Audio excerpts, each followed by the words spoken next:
Hey everybody, welcome to Fresh Out the Podcast. I am the board game guru and game master extraordinaire, Johananon. I am the sidekick, the co-host, the number 2 head honcho around here, the other half of Fresh Out the Box. I'm Casualty CDG, but you can call me Gary.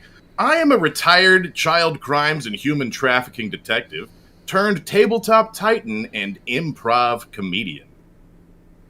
And I am the professional media and movie mastermind, self-proclaimed that is, the Funhouse, Drew Munhausen, and Gary, you're not a sidekick in my mind. You're the lead character. Oh no! In your story. No, I always liked the more colorful outfit that Robin gets to wear, and Batman has to do all the planning and all the hard work, and Robin gets the free tech, and he gets to roll around in a cape.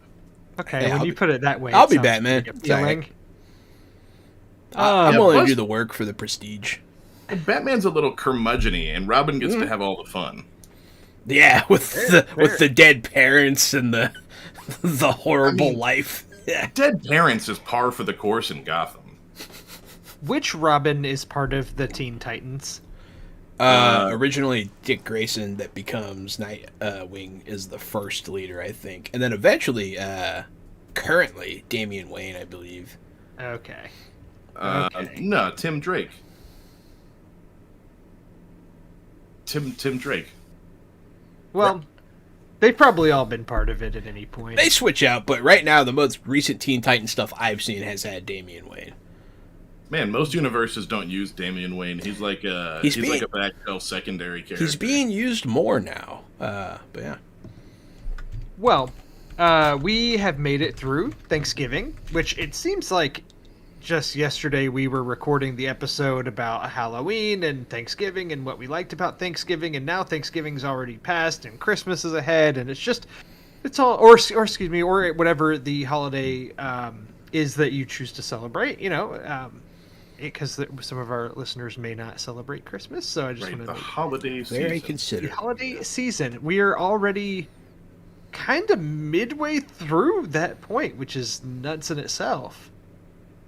But it's getting the holiday season is always just a blast. It just happens so fast. For sure. Did each of you have a good Thanksgiving? Hopefully relaxing. Yeah. Enjoyable. Mm-hmm. I mean, it was enjoyable. I had a good Thanksgiving. Jenny had a lot of issues with her family. Her mom was in the hospital for something minor, and then her sister went into labor. And now I'm an uncle, so that's cool.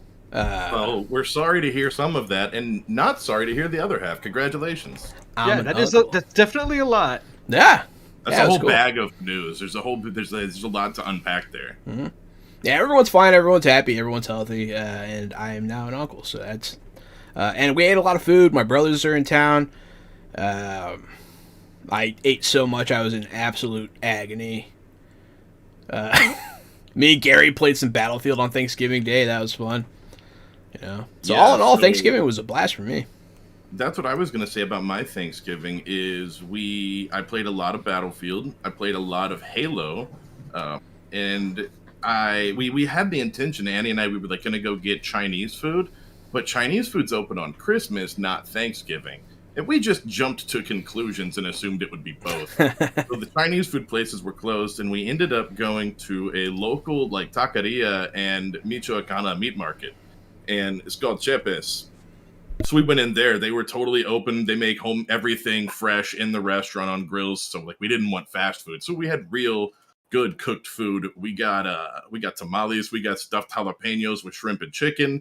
We got half a pound of beef fajita and half a pound of beef barilla. And then we went back home, and then it had a 2-person feast that lasted us 2 days. So perfect Thanksgiving. Bread sounds amazing. Oh yeah. We totally winged it, and we got lucky that Chepes had some good options. Awesome. I spent the day with family. I had a sister that was here from out of town, and pretty much just kind of lounged around and watched football, and then had our Thanksgiving meal, and it was just a nice day with family. Then went home and that night and put the daughter to bed, and then my wife and I just posted up and had a movie night Thanksgiving, and it was nice. It was relaxing. Did you watch anything good?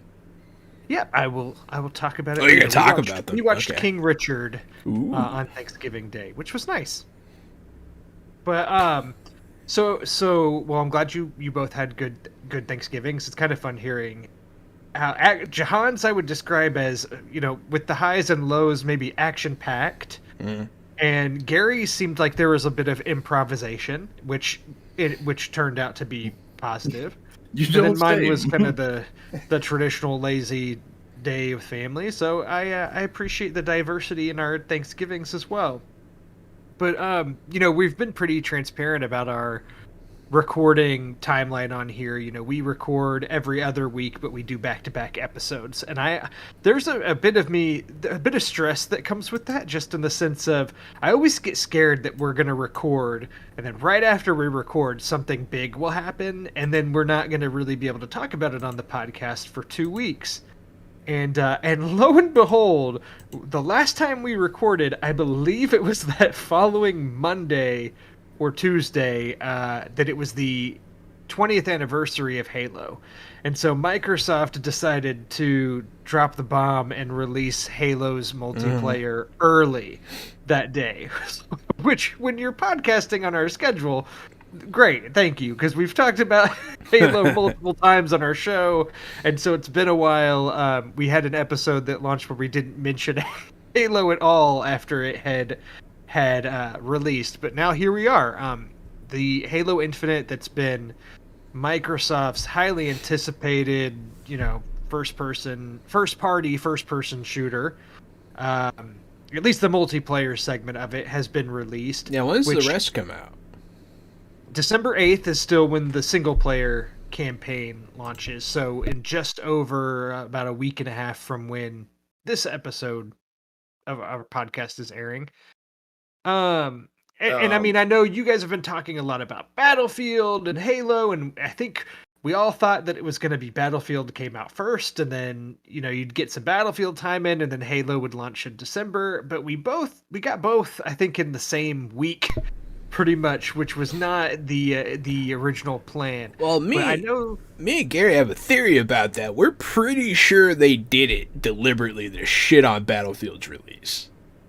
Which I get, but the thing that surprises me there is that Microsoft and EA seem to have a pretty good relationship, because they did make all the EA Play stuff a part of Game Pass Ultimate. So eventually Battlefield will come to Game Pass down the line, at least. I would assume in at least 6 months at the earliest. That's true. Like every other Battlefield is on there right now.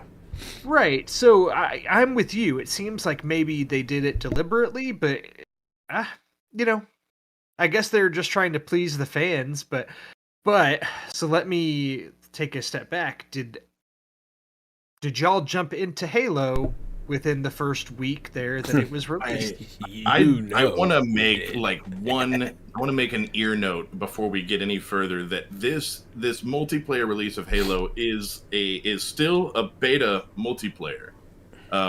It's not a full multiplayer release. It is a playable beta for everyone, and it's free, but it's not a full game. So when we give these impressions, I'm going to have a lot of complaints, and then remind you that this is just a beta, but I have a lot of things to complain about here. Yes, I played a shit ton of this on the day it came out. Yes. Yes, I've seen that it's been called a beta too, but to me that maybe seems like they're just saying that because I mean, they're going to have fixes that come along.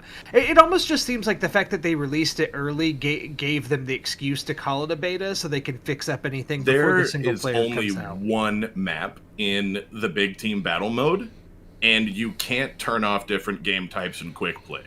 So it gives you weekly missions like go capture 10 flags, but you're randomizing what you're supposed to play.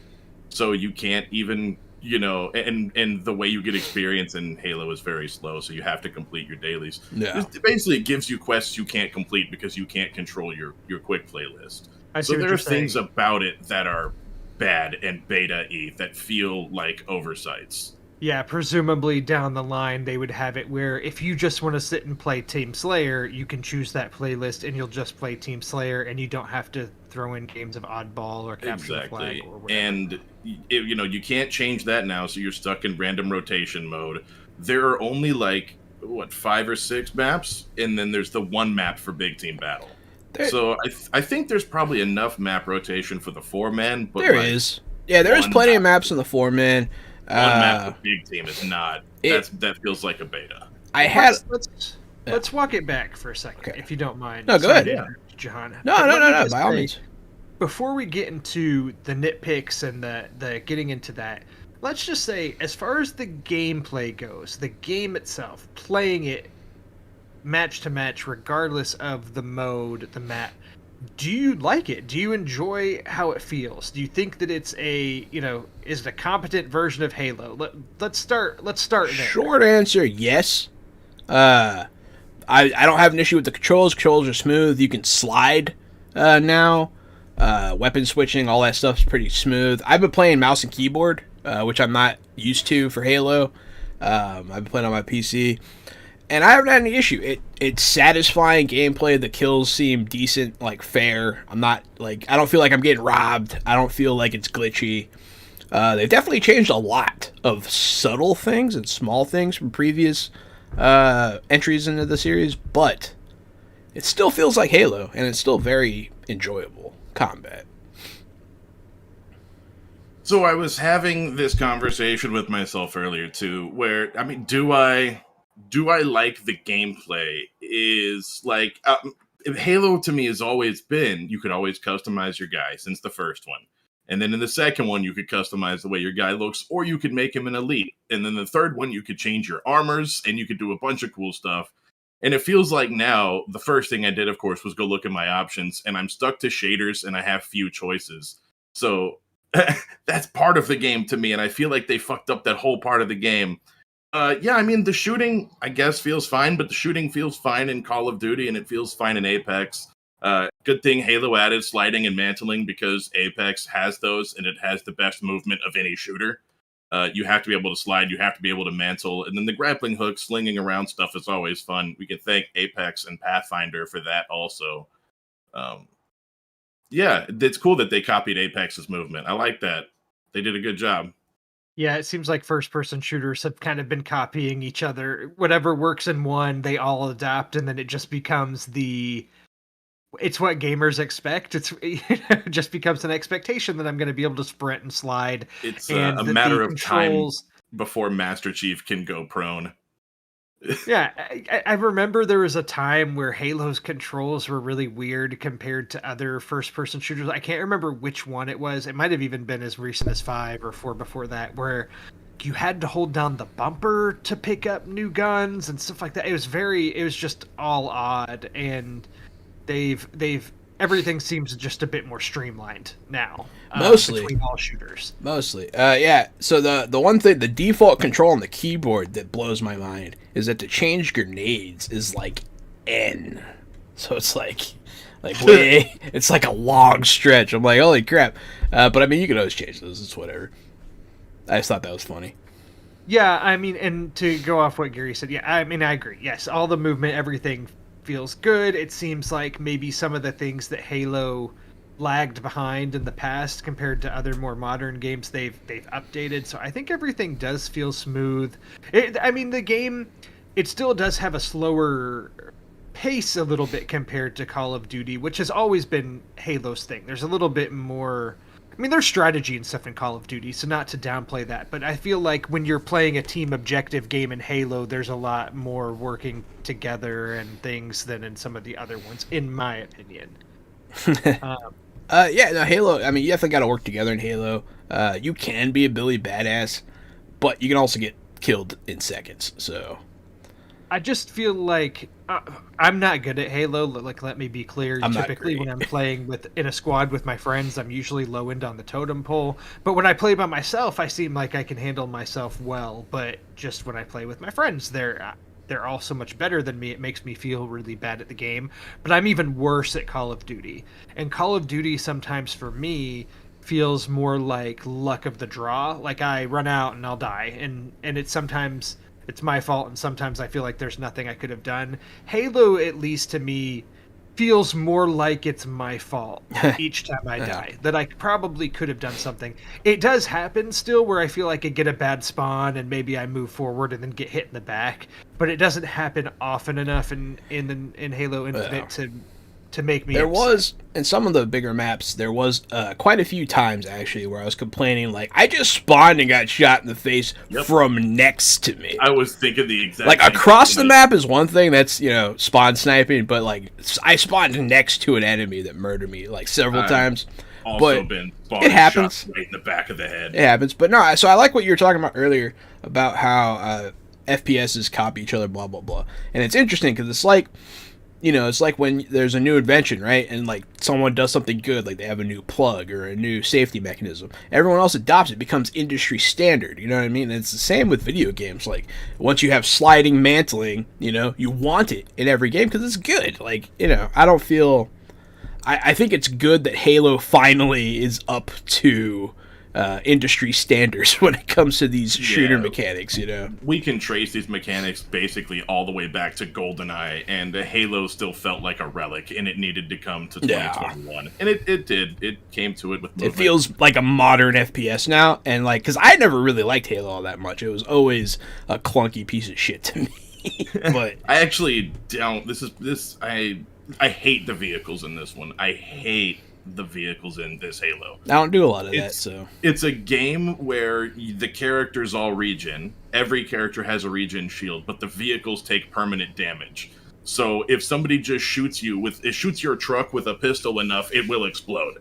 And if two snipers shoot your ghost at the same time, it will explode. And, come on. Like, the Master Chief can get blasted by rockets after rockets go take cover and come back out. But if the Jeep gets shot by too many assault rifle rounds, it explodes. The Warthog was invincible in the first Halo. In Halo 2, you pretty much had to get hit by a rocket or run into some plasma barrels to take that thing out. Now it feels like it's made out of cardboard. I hate it. I hate the vehicles so bad. Yeah, Not those are just necessarily the way they control. It's the fact that they are so weak. Yeah, I don't know if they need to double the amount of armor or double yeah, it's the just a health. balancing issue. I feel like that's something that'll get sorted. It is. It's bad right now. As a guy who is often behind the wheel in that game, those vehicles are really bad right now. No, I for sure echo that. Like, I do like to use the vehicles, but the Ghost in particular, which is one of my go-tos, I feel like I can't even make one circle around the map without getting destroyed. Especially with, which we'll talk about this too, the event stuff, which is Fiesta, so people have strong weapons. You just get destroyed immediately because people have rockets or whatever. But and so we talked about a little bit about the gameplay, and then we had talked earlier about the map selection and just kind of some of the beta-y things about that. And you're right, Gary, because for example, right now, I think on one of my challenges is to just play a game of Team Slayer. And the fact that I could go into quick play and go play, 4v4, Slayer might be the first game that I get, and I might get that challenge completed immediately, or I might have to play a game of Oddball and a game of Stronghold and a game of Capture the Flag, and then a game of Oddball, and then a game of You might have to Oddball, play 12 then, games of Oddball, And then you have to go to bed because you're an adult who has a job. It's a bit of an issue. And then by the end of the week, you don't get to play all 10 games of CTF that you need. Yeah. So hopefully that is just an aspect of them saying that it's a beta, and they'll have designated playlists for the modes that you want to play once the game fully releases on the 8th. Good, because right now the other solution is to join a match and quit, and join a match and quit until people get what they need, and that creates a toxic community. Right, and I am never one to quit a game, but I will say, when matchmaking on my own, playing by myself and not with a squad, there have been so many times that I start a match and I have people on my team who are just inactive and just standing there, or who keep dropping, or who are just plain terrible. And I mean, I'm bad at the game. So if I'm saying that, I mean, I've had games where I'm playing by myself and I'm the best one on my team by a lot. And there's people who have just been doing terribly. And I've started off a match so badly and had guys on my team inactive that I quit a match. It's like, I have to get out of here. And I'm not one to do that. I'll usually just stick with it until the end and just play, hopefully get a better draw next time. So that's worth pointing out. There's the armory on the main menu that only shows some human guns. It doesn't show Covenant weapons. It doesn't show brute weapons, which I think is either an oversight or you just can't get skins for those weapons in the game yet or now or whatever. I think that's bad. I think that's dumb. Same thing with vehicles. You can only see the human vehicles. You can't look at the 3D models of anything else, which is either poor design or they're going to add it later. Maybe they're going to make the Covenant playable in multiplayer. That's what I would Covenant assume. And brutes. once you play as Covenant, they'll have all the Covenant weapons and vehicles added to the armory also. Maybe they'll add the brute stuff with that, or maybe they'll let us get our brute stuff separately. Who knows? The fact that the leveling. Can we talk about how horrible the leveling is in the EXP? It takes forever. And the prizes for when you even do level, because Halo, to me, they're using the same format that every other shooter's using right now. They're using the season pass thing. Everybody loves it. But I am I don't love it. Yeah, I also hate it, Jahan. I'm like level fucking 8 or 10 now, and I've unlocked like different colored visors and like a clip from my helmet. So did both of you buy the season pass? Hell no. So you still get the unlockables without the season pass? You get many less. So the common way to do it nowadays, right, is they have the battle pass, you level up in it, and they'll show the free stuff, but then they're like, but if you had battle pass, you would be getting this, and this. I see. And I didn't even realize that. I bought the battle pass before I even played my first online game, so I didn't even realize that. Yeah. So I'm like, I'm cramming hours into this game. I haven't unlocked any shaders. I haven't unlocked any new skins for my weapons. I haven't unlocked any new vehicle skins. I haven't unlocked new armor. I haven't unlocked little tiny pieces to put on my armor, since now they have a visor and an arm piece and a shoulder piece and a knee piece and a hand piece. So they broke it down to all these nitpicky little sections, and they're holding the prizes like they're sweet, sweet gold. Yeah. And making you farm your ass off for beans unless you pay money for their season pass, which I think is total shit because of where Halo's come from. Yeah. I think it's predatory, and I think they know what they're doing, and I have the same armor as every other person who is starting to play the game right now today, because you don't unlock new armor. I think it's definitely predatory. See, I think it's fine in games like Pokemon Unite, free games, pay for the battle pass. It's fine. Game. It's technically, it's kind of a free game. I pay a monthly fee already. You know what I mean? Now, what I was going to compare it to is games like Apex, where you get loot crates and you don't know what you're going to get. It's just random shit, but you still unlock skins for your guns. You still unlock skins for your character. They might suck, and you can cash them. You're stuck with them, or you can cash them in for like 1/10 the cost. Yeah. But at least you get shit. And I feel like in Halo, I'm not getting anything, and so I'm kind of losing interest already. Yeah, you don't really. I feel the nothing. Same. In Split Are you able to participate in the event that's going on if you're not a season pass holder? Yes, you can participate in the event, which I have a whole different set of problems with that event. I have some issues with it too. No, I understand what y'all are saying about the unlocks. I think I've been a little bit more forgiving myself, because I feel like I do have the season pass, so I've unlocked. And it still feels like I'm unlocking things really slow, so that's saying something. But I do still have enough things now of just some different helmets and add-ons and shoulders and whatever that are interesting enough. But I want, you're both right, and they've already done some things to address it. Now you do get guaranteed points every time you play a match, but it's still such a small amount. So little. Compared to something like Call of Duty that's contingent on how well you do in the match, you get more or less points, whereas with Halo, it doesn't matter. You could do awesome, but if you don't complete any of those arbitrary challenges, you still only get 50 points of XP, which is a little bit frustrating.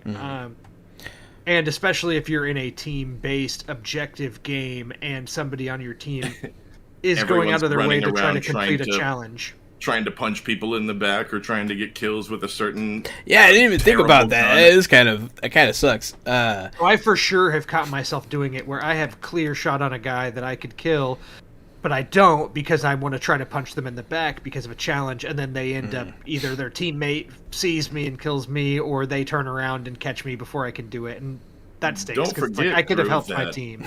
Don't forget that most games that have daily challenges and weekly challenges have a free reroll once a day, and Halo decided to make theirs a payable item or a winnable item if you have Season Pass, the reroll. To reroll a daily challenge. A I think it's to reroll a weekly. That... And it's only one. It's not all of your challenges. You can reroll one. That is fucking busted. I will say... The whole thing is fucking busted. I do... And so I have these problems where you say, do you enjoy the gameplay? And I'm like, I almost no, because these shooters have come so far that all of these things have to be considered when I'm playing the game, because I could just go play another game where I can slide and mantle. It's not like Halo's doing something new. They just fucking caught up. Their menus and their unlocking stuff is so fucking bad. And this event, the way the event works is it's like a week and then it goes away and then it comes back in December and then it goes away and then it comes back in January. But during the week, it's very strange. That is weird. If you can't play this week, right? If you were out of town, and it's Thanksgiving week, so there's a lot of people that probably can't play this week. If you just had a baby, if you have real life and you didn't get to play this week, well then you didn't get to level up this week. So you're not going to get to play until next time it comes up. And then you're probably not going to be able to hit max level with the awards. But you wouldn't have been able to hit max level anyways, because Drew has been putting in time. And he's just like level 5 or 6 in the event. And it level goes 5 to in the event, I think level 10 overall. And I think the event goes to level 50. Like, do you have time to play 10 times as much Halo spread out once a week through the next 3 months? No, and here's the thing too. Here's the thing too that I don't know if you are even aware of this with the event. So the way it works is when you, for anybody that hasn't played the new Halo, to put context to what we're saying, when you go on and play multiplayer, you just have a random list of 4 challenges that you can achieve, and if you do, you get a significant amount of XP towards your overall level. But they're very random. Sometimes it's kill an enemy with a certain weapon, but sometimes it's kill an enemy with a certain weapon 5 times, or it might be punch an enemy in the back, or some of them are very random. Capturing flags, Yeah, for the event... So I love the one that's capturing flags, because that means if your teammate captures the flag, you might as well quit out of the fucking game and go join a new one, because... again, there goes teammate right out the window. Or you're going to have a whiny teammate if you're playing in a squad who goes, no, let me get the flag because I need it for a challenge. And then they might not be as good as you, and you're trying to protect them with the flag when you could have just done it yourself. Yeah, you drop it, you both die, you miss the point because of the fucking challenge. So for the event that's currently going on that has its own set of unlocks and a cool new unlockable armor, the way it works is your weekly challenges, there are certain ones that you'll get that have a mark next to it, an orange marker that designates if you complete that challenge, you will level up in the event. So you don't have an XP meter for the event, you just have to do an event challenge and you automatically gain an event level. That makes sense. Yeah. And the thing is, I gained 5 levels in the event, so I was able to unlock the cool new armor, which is really all I wanted, right? You can unlock additional mods for that armor as you continue leveling up, but I don't care. I got the overall new armor. That's the coolest thing, which luckily they didn't put that at level 30 of the event. They put it at level 5, so it's pretty achievable, so I salute them for that. The problem is, I did, my 5 levels, right? And currently, my weekly challenges now, none of them are an event challenge. So there's no reason for me to play the event right now. I have to play regular quick play, and win a Slayer mode or win some quick play modes to get new weekly challenges that hopefully one of those will be an event challenge so that I can advance the event. Because right now, that's dumb. It's impossible for me to advance in the event because none of my challenges are event-based. So it's just because the challenges are randomized, you can't even guarantee. Like, you would think that they would have, okay, here's your normal 4 weekly challenges, and then here's 2 of the event challenges that you always have that cycle out to just be event challenges. But your event challenges filter in with your regular weekly challenges, which is probably really confusing to anybody that hasn't played Halo Infinite yet. So you can't even guarantee you'll have an event challenge at any Basically, that's ridiculous. You're just drawing cards at random and hoping you get the right one. Right. But you're not just drawing cards. Every card you have to complete a challenge. No, you don't have to. You could go use real cash money to reroll. Yeah. Oh my god. Buy a weekly reroll. It's such it's like this that you're describing right now, coupled with the thing you said about how the event happens and then it's gone and then it comes back. That sounds like they found, like, they hired a psychologist to just, like, get people to ruin it. Yeah, to be like, all right, we can mess with people's, like, we could really get them with this because this will make them obsess. And the worst battle pass, the worst unlock progression. This might be the worst seasonal thing that has come out in a long time. But as we said before, and I don't like the vehicle. Technically not released fully yet. Yeah, but it is a beta, right? So that's the reason I made sure to open with this. I hate it. I don't like it. Okay. And the more I talk about it, the more I get everything out, the more I just fucking hate it. I love Halo, and I'm a Halo fanboy for life. And I love the repulsor and knocking people off the map and knocking vehicles back.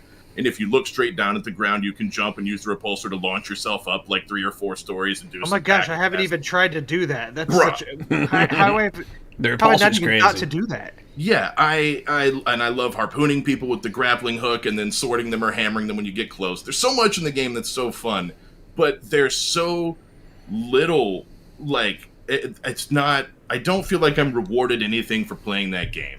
And Justin, my roommate, and I were talking, and he said, I don't need to unlock skins and dress up my dolls to enjoy a game. And I was like, well, that's the difference is, I guess I do. I guess I do need new skins and new...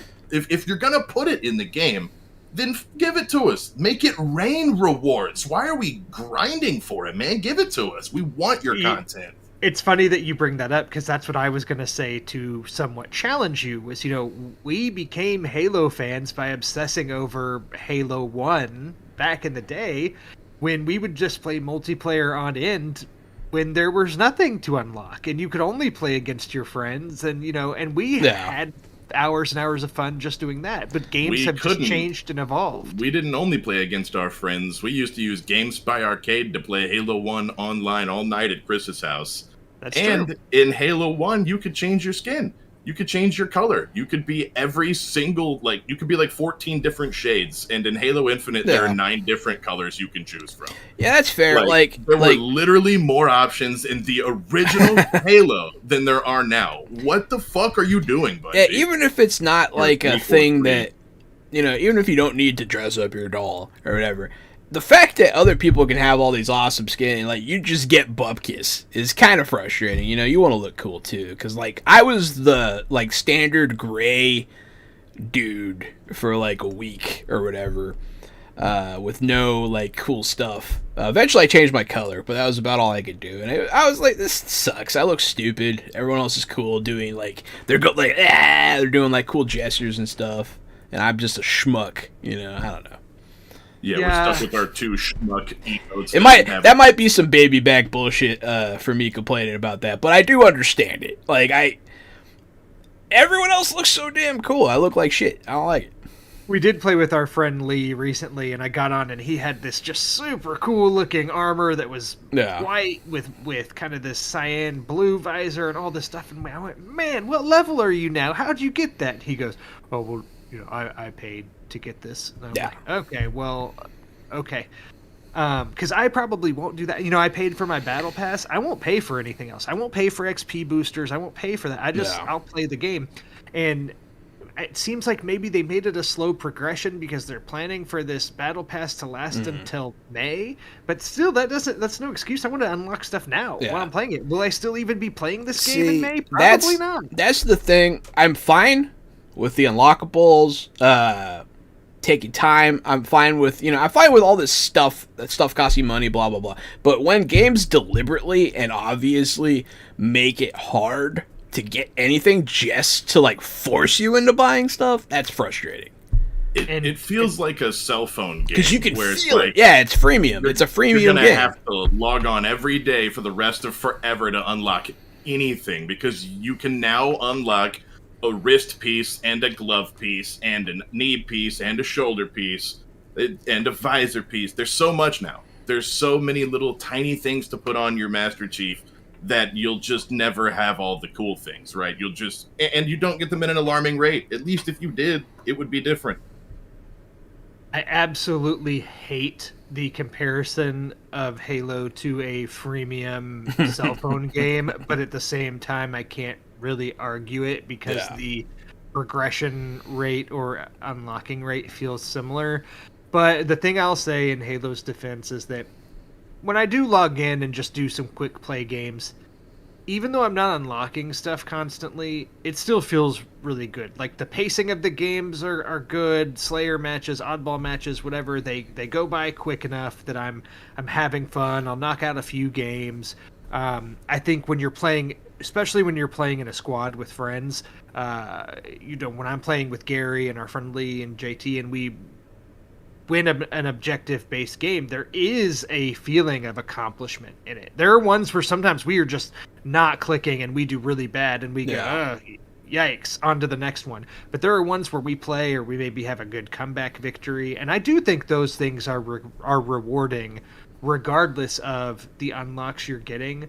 But it's still nice to have a rewarding win, and then on top of that, you level up and get something. And the fact that that aspect of it is missing just gives it that, or it loses that extra little oomph that it could have to make it feel really good. And me and Lee used to play a ton of Call of Duty together, not Vanguard and not Black Ops 2, right? But the one Call of Duty that came out before that. Warzone? Modern Warfare. Modern Warfare. We played a lot of that one, and we played hardcore Search and Destroy, and same thing, like, man, those wins were hard to get, and if you got killed, that was one life, and you were dead, and the pressure was on, and when you won, it felt like you had won something. That teamwork felt like you had accomplished something, like an old Counter-Strike type of way. And I love that type of teamwork, and I agree, Halo has some great team games, and you get that great rush right at the end, and you feel that. But to me, the first thing that Halo, like, that it did was bring these vehicles into the forefront, where we had GoldenEye and Perfect Dark before, and a couple of decent shooters in between.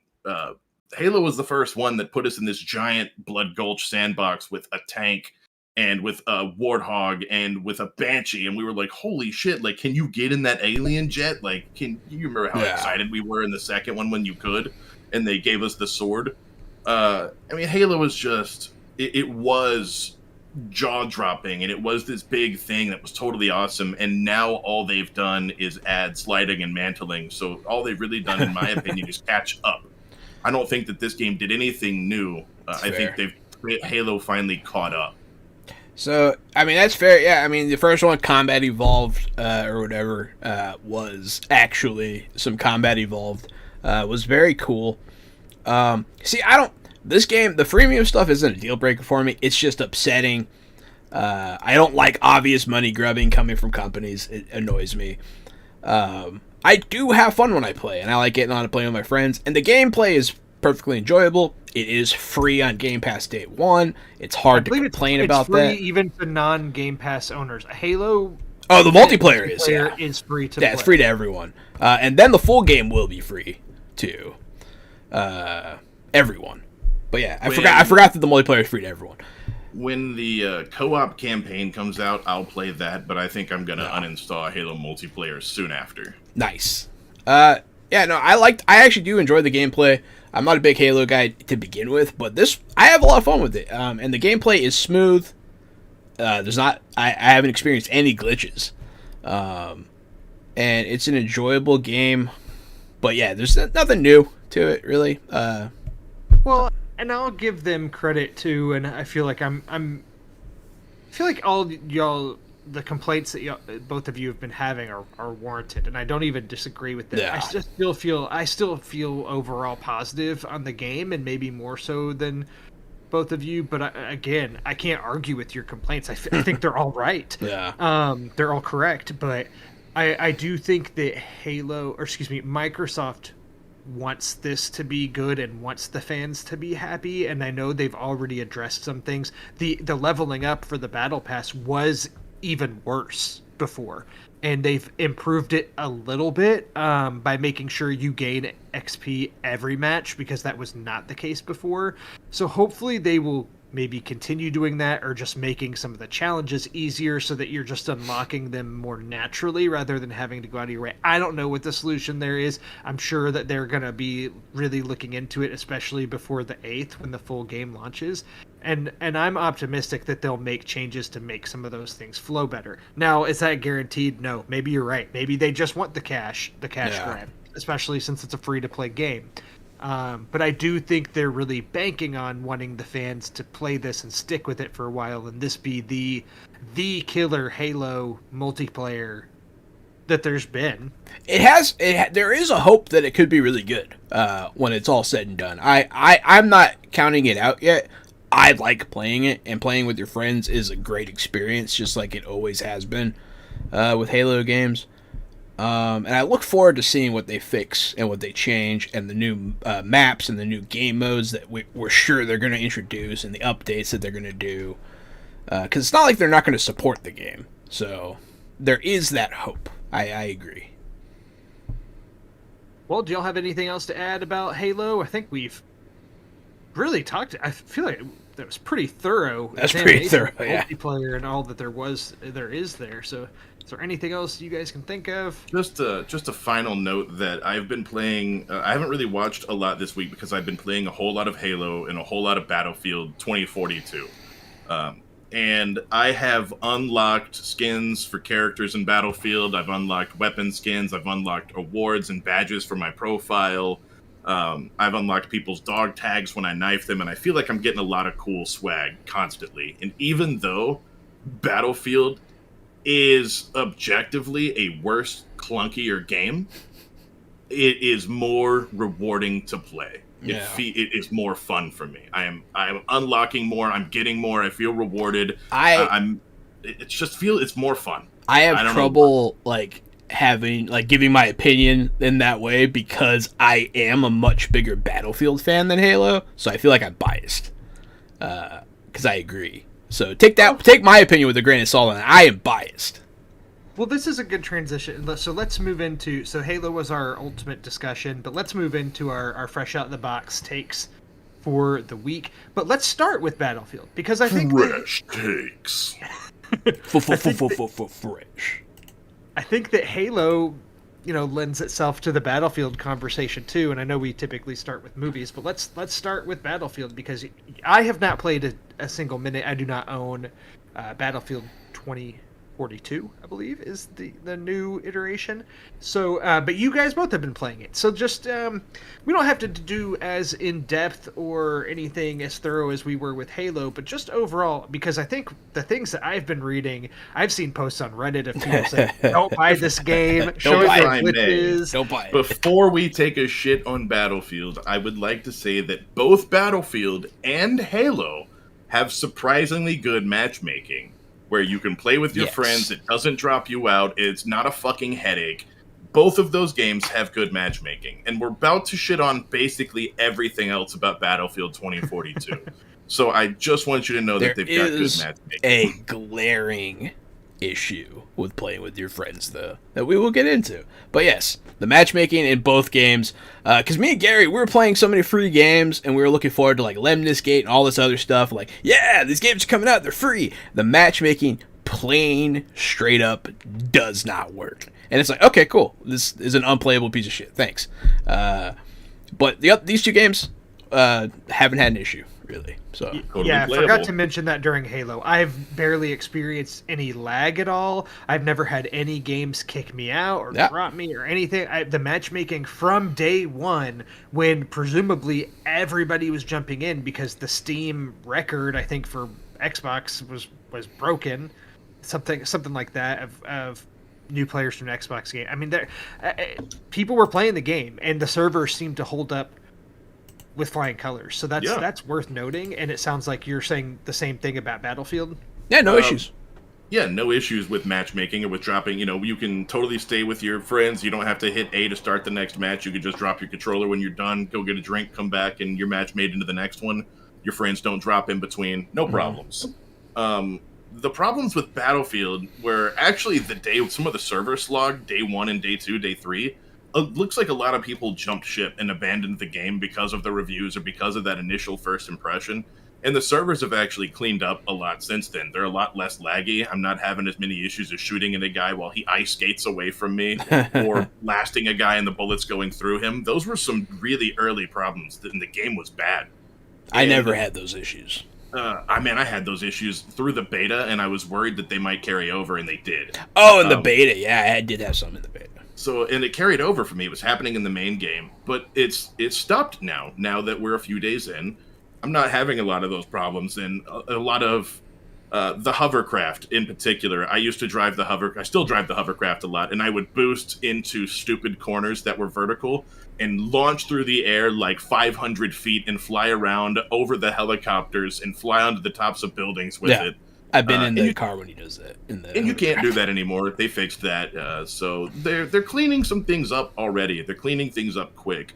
But, boy, was it ugly. Boy, did it start bad. And Jahan and I have told, I think, 3 or 4 different people at this point, just don't buy it. Yeah, and I will stand by that. Do not buy this game. It's not worth it. It's not worth it. It's not if you're not playing it on a Series X or on a PC, you're not getting the game you're paying for. Period. You're not. Because the game is made for those, right? And we were talking about this the other day about how, they don't make a lot of games. This is just like Cyberpunk 2077. It should not have released on Xbox One. Fucking period. It's a money grab. It's a shit port with half the amount of players that you're supposed to have on these maps. So there are these giant empty maps that are missing half the players. And, don't get it. But me and Gary are huge Battlefield fans. We have a blast playing it. We have a lot of fun. It is Battlefield. It's just not what was promised and not what we wanted. If you want to see, and I know Drew has seen it, if you want to see a great side-by-side comparison, go look up Video Game Donkey on YouTube and look up his Battlefield 2077 video. Because it takes the cinematic stuff from the trailer of 2042 and it puts it directly next to the gameplay. And so to Jahan's point of we didn't get what we promised, you can see exactly what we were promised and exactly what we got right next to it. And some of those glitches, a lot of those glitches, I would say have been cleaned up already. But still, if you're going up an elevator, you can't revive your teammate because it doesn't know where your teammate's at. And if you throw a grenade, it vanishes in the elevator shaft. There are things in the game that they don't work. And I'm not sure they're ever going to get fixed. Just, if you're in the elevator, don't do anything because it's not going to fucking work. Yeah, there's muddy textures when you're loading into the game. First off, you can't choose not to spawn when the game starts, right? You almost always have to spawn with everyone else. You can't, spawn right in a vehicle even though you're supposed to be able to. If you don't start in a vehicle, then you can't spawn in a vehicle. So it just drops, and you can't wait until someone captures a base. So it just drops you alone in your base, on foot, at the back, with nothing the fuck around to leave. It makes you run like you need the exercise or something. It's really bullshit. And then when you're in the helicopter with everyone loading in, you can see through everyone's heads. Everyone looks like shit. There's not unloading textures. They're all they're all Play-Doh monsters. The physical gameplay is good. I don't have issues like when I knife people, they get knifed. When I shoot people, they get shot.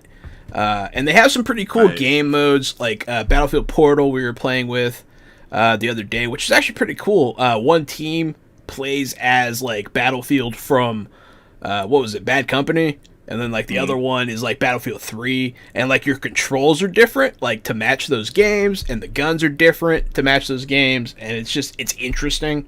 So they have some cool stuff going on. All in all, I mean, this game, it's not what was promised. It looks like shit. Vehicles go through the ground and bounce like really far away sometimes. It's like, it's like, this is a AAA title. I'm gonna be very nice and give that a 5 out of 10, but I like it.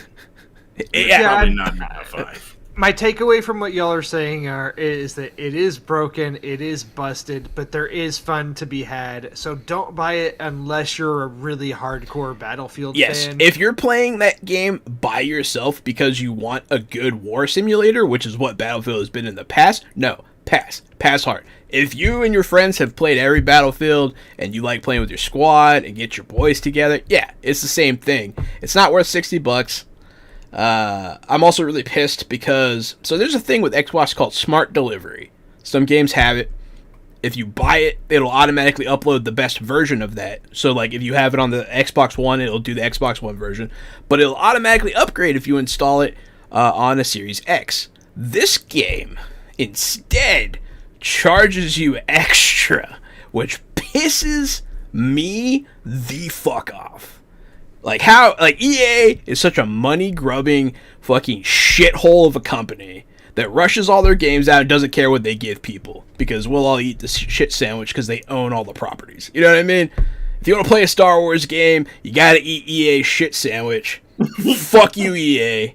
I don't know. I would love to see DICE make their own intellectual property, make their own war game that isn't Battlefield, that it isn't Battlefront. I just want to see DICE make something new where they're not being choked by some fucking production company. Yeah, if DICE was on its own and gave us what they gave us with Battlefield 3 again, hot fire. Battlefield 3, fantastic. There's a world where Phil Spencer wakes up tomorrow and he buys DICE, and then it's an Xbox exclusive studio, and that is the world that I want to live in. That's fair. I mean, if DICE could get under the heel, because EA is notorious for rushing games out and straining money out of them and charging for every T-shirt and bullet that your character has. You know, like they did it with The Sims. The Sims 4 is a piece of shit. It got pushed out, and it's awful. They kill companies. They did the same thing with SimCity, which should have been the best city simulator ever made, and it almost was. But they rushed it out and didn't support it, and Battlefield has once again been fucked by EA. So sorry, EA. I guess don't sponsor us, because fuck you. Well, let me ask you this. Here's the end-all, be-all. Yeah. Is Battlefield 2042 fresh out the box? It's a fresh shit in a box. It's nice, fresh. Look, I'm afraid to answer that question. Don't buy it. Don't buy it. That means probably no. No, it's not fresh.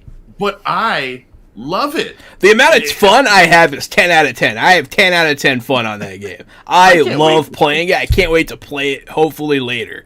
Yeah, I was going to say, I can't wait to play it tonight. It is an unrepentant piece of shit of a game. Everyone that made it, shame on you. And by that I mean EA, shame on you. Not the people that actually made it, because they probably tried really hard. Well, right. Also, another thing. So, like, the beta map, right, with the missile? Mm-hmm. I haven't seen that. I don't know where the fuck that went. Oh, God. I'm so glad you brought that up. And all the weathers. Oh my god. They said they were going to have all these weather events and all these features, tornadoes. The same fucking cyclone. And it just shows up like 1 out of every 9 maps. And it's just the same thing every single time. By 1 out of 9 maps, Gary means I haven't seen it once. And like in the beta map, there's this giant rocket that launches and it like kind of changes the map. I guess they're trying to simulate that Battlefield 4 feel of the skyscraper crashing. Yeah. But it's literally the only map that has an interactable thing like that. And they showed it in the beta. They're like, look, we played on it. It is not in the game. Except then they don't have interactive maps again. Like, it's just seriously the one that they showed you. So, I don't know. Shame on them again. You were able to blow up a skyscraper in Battlefield, 3? That was Battlefield 4. Battlefield 4. You can't do shit like that in this game. Not a single thing. In that same map, you could blow up the street and make it fall into the Yeah, subway. you can't blow up. No destructible environment. It's ridiculous. It's ridiculous. All right, but anyways, that's it. That's all I had to say. Well, let's then jump. I'd say, yeah, maybe that's certified fresh out the box. Fair. I mean, hey, this is our show, right? And y'all like this game, even I do though like you it. admit that it's not good. I've been It can very be fresh clear. out the box. I've been very clear on what this game is. You have. Well, let's jump into some movies. Y'all cool with talking about some movies that we've seen? I literally watched one movie, but I'd love to talk about it. Well, I'll kick off because I've got a few things. Yeah. Because first off, it's been a little bit, but I did go see Ghostbusters Afterlife, the new Ghostbusters movie. And actually, I'd intended this episode to be kind of about that in general, except our guests were not able to make it today, and neither of you have seen it. So instead, I'm just going to talk about it kind of briefly, and I'm sure down the line you both will see it, and we'll bring it up, and we'll, the statute of limitations as far as I'm gonna see it ASAP. Will be up by then, so maybe we can talk about it. I did see your Twitter tweet about this, and in the past I've read your tweets about movies.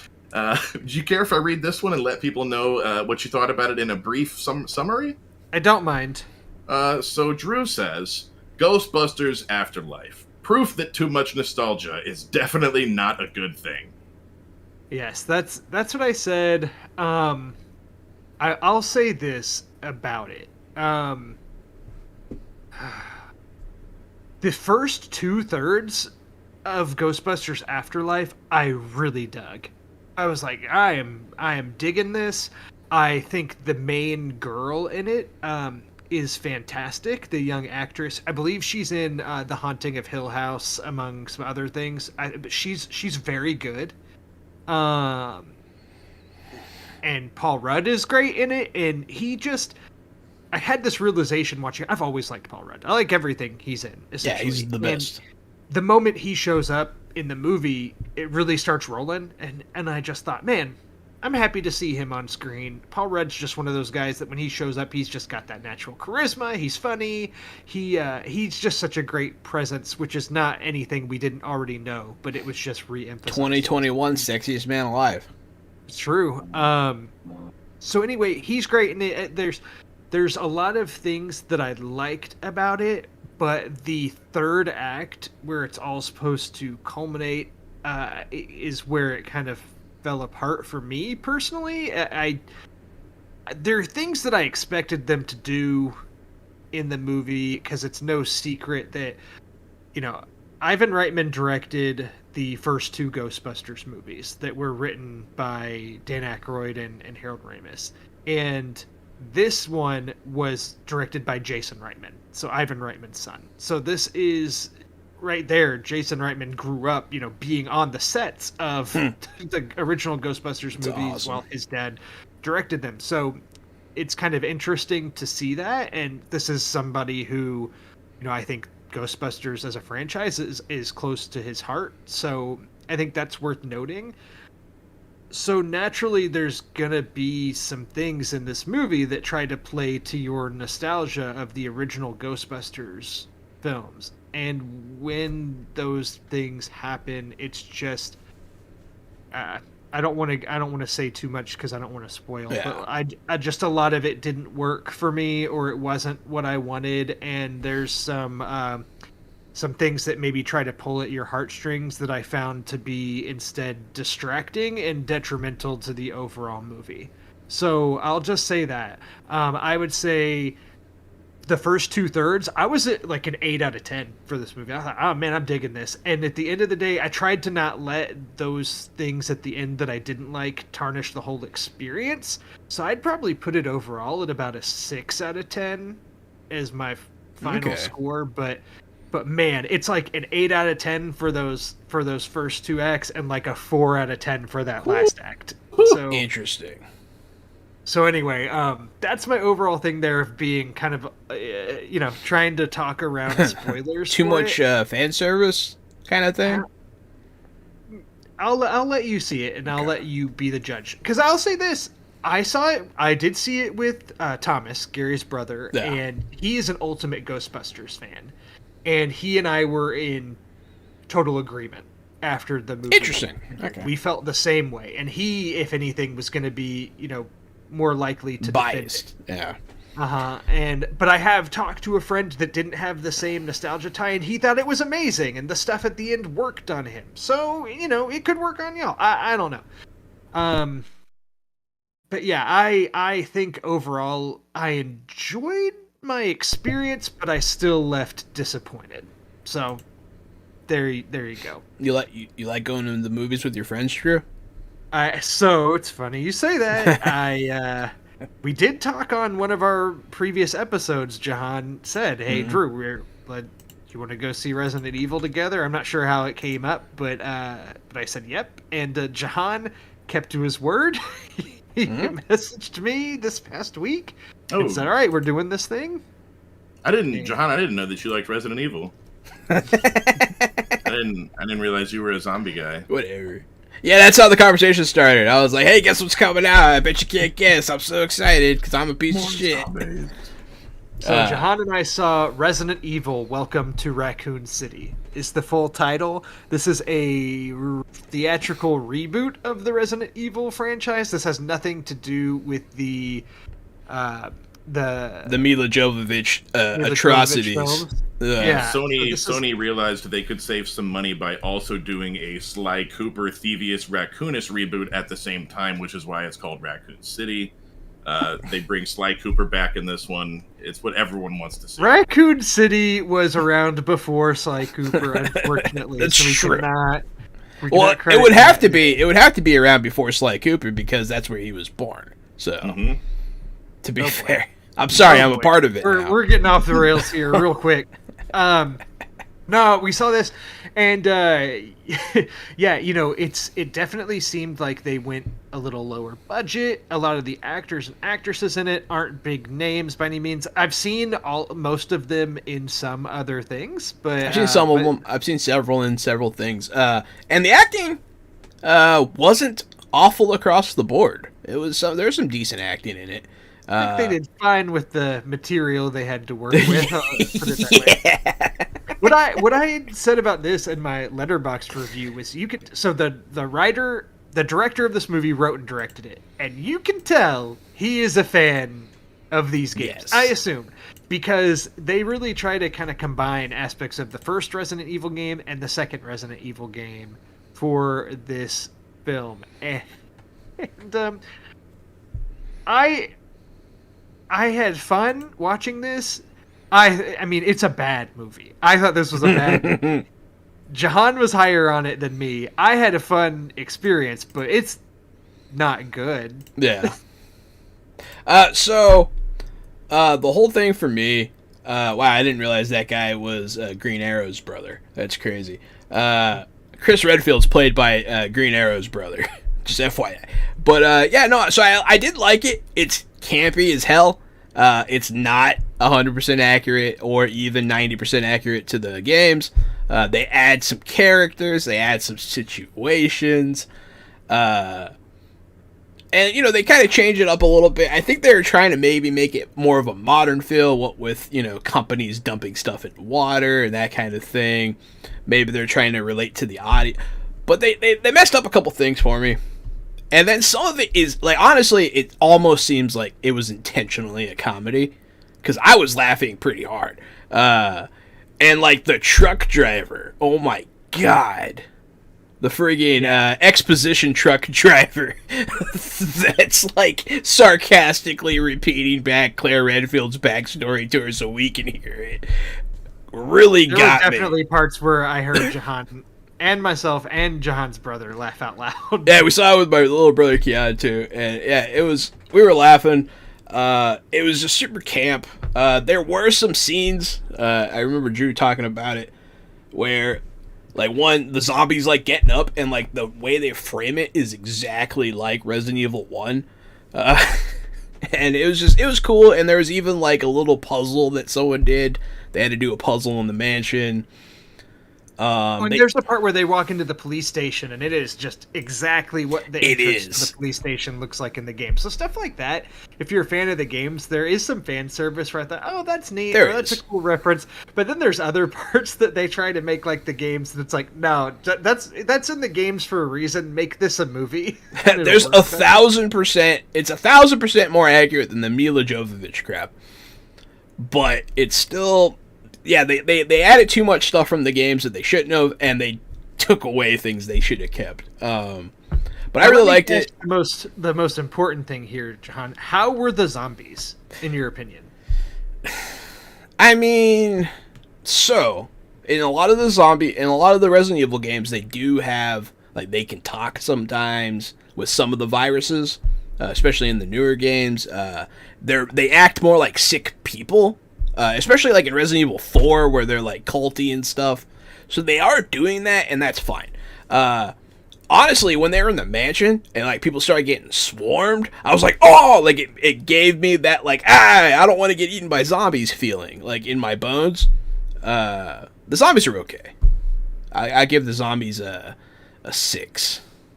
Yeah, it was much more plague-like zombies than undead feeling zombies. Yes. Which, I mean, that's Resident Evil. That's the story. It is, but they do transition, which is interesting. And they also did the T and the G virus. They actually mentioned the G virus, which I thought was cool. And there's a, spoiler alert, there's a G virus monster. And then, they also have like the liquors, which was cool. Gary's shrugging because he has no idea. I'm shrugging because no one ever at home, anywhere in any world, gives a shit about a G-strand virus spoiler. Resident Evil fans care, Gary. That's true. No one cares that you're spoiling. The G virus got very little play in the Mila Jovovich movies. They would probably rather hear you say this, and now they'll go see it. Yeah, so there is. Okay, fair. But yeah, so they do pay some respect to the G virus, which I appreciate a lot. Because the G virus is where like the more monstrous creations come from in Resident Evil, and it gives it that flavor. The fact that there's 2 separate strains for the different kinds of zombies, I've always appreciated about the lore. So I enjoyed the movie. It is not a good movie. They say the new COVID Omicron strain will actually turn you into a big virus monster. Just like the G strain of the Resident Evil virus. There is a part that's very video gamey in the last act that it was funny. This is the type of thing that I'm like, yeah, give me more of this, and I'd probably enjoy it more. One of the final battles takes place on a moving train, and they're fighting a big virus monster, as John was saying. And one of the guys shows up with, this is a spoiler. Oh my god! Who really cares? One of the guys shows up and shoots the monster with a rocket launcher, which is very typical of what happens in Resident Evil games. Yeah. You get to the end boss fight, and a rocket launcher appears or is somewhere, and you use it to help defeat the final monster. And then they were like, where'd you get that? And he was like, in the other car. Yeah, exactly. That guy shoots the monster with a rocket launcher. They're like, where'd you find that? He just says he found it there on the train. Yeah, so Leon's in the movie. They made him very different from the games, but I thought he was hilarious. That scene where he's listening to his Sony headphones in the police station atrium and that zombies walk. Dude, that killed me. That was hilarious. Like, my favorite part. Yeah. My favorite part of the movie wasn't part of the movie. My favorite part of the movie was, so as I said, I saw this in person with Jahan and Keon, and Jahan did show up wearing a Umbrella Corporation t-shirt. Yes. So showing his fandom there, having a Resident Evil t-shirt. But we get out of the movie, and Jahan or Keon, I think, was saying how he did not like or thought it was pretty bad, and I thought it was bad. And Jahan goes, I liked it. I thought, there's some camp and stuff, but I had a good time. And Keon turns to Jahan and goes, yeah, well, you like everything, and you have really terrible taste. So that's how my entire family feels about my taste, even though they watch a lot of the stuff I tell them to and love it. So I don't know.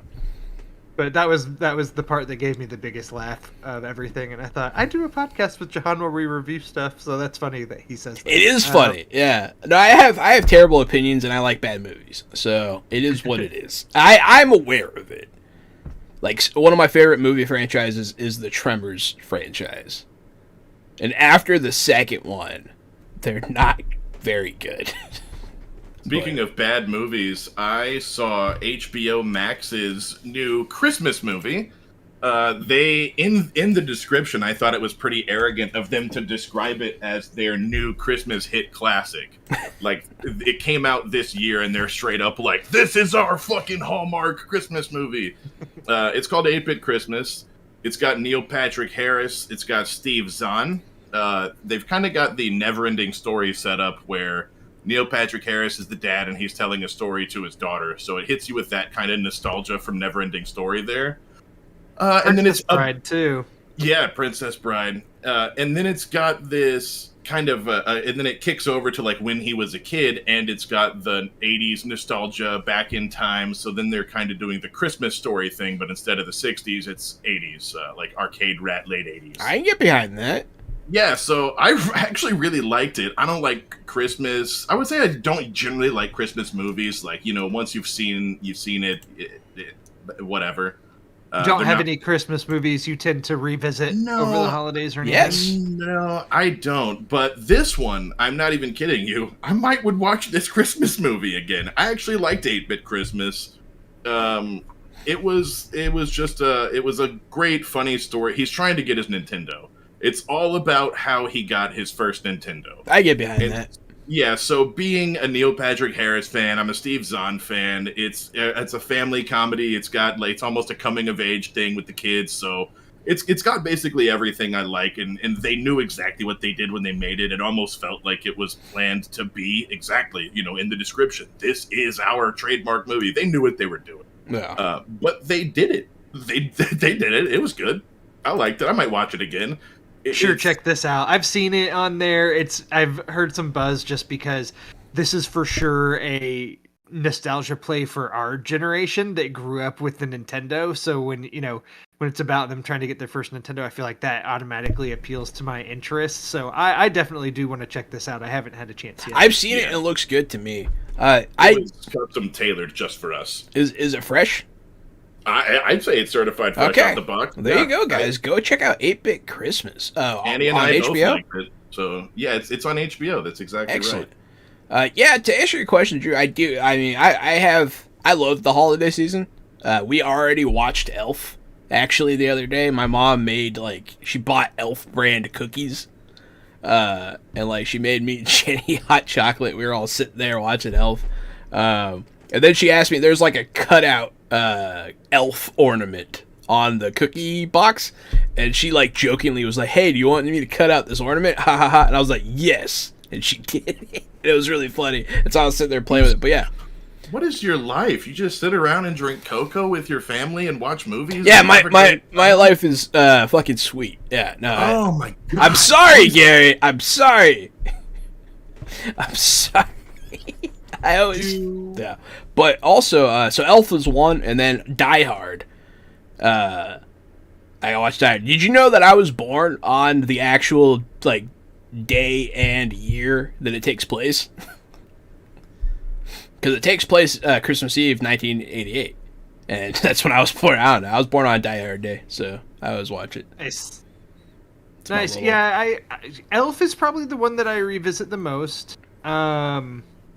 Sometimes Home Alone, but otherwise that's it. I'm not somebody that rewatches, Christmas Story or National Lampoon's Christmas Vacation each year, things like that I know some people really love. I actually had a friend who he would go and buy 2 bottles of Wild Turkey, and on Christmas Day he would just drink Wild Turkey alone and watch Christmas Story until he passed out.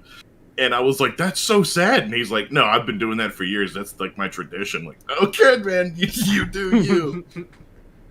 Well, so speaking of holiday movies and shows, let's talk about Hawkeye. Yeah! Hawkeye, the first 2 episodes of Hawkeye launched this past week, and there is an overall holiday theme or feel throughout the series.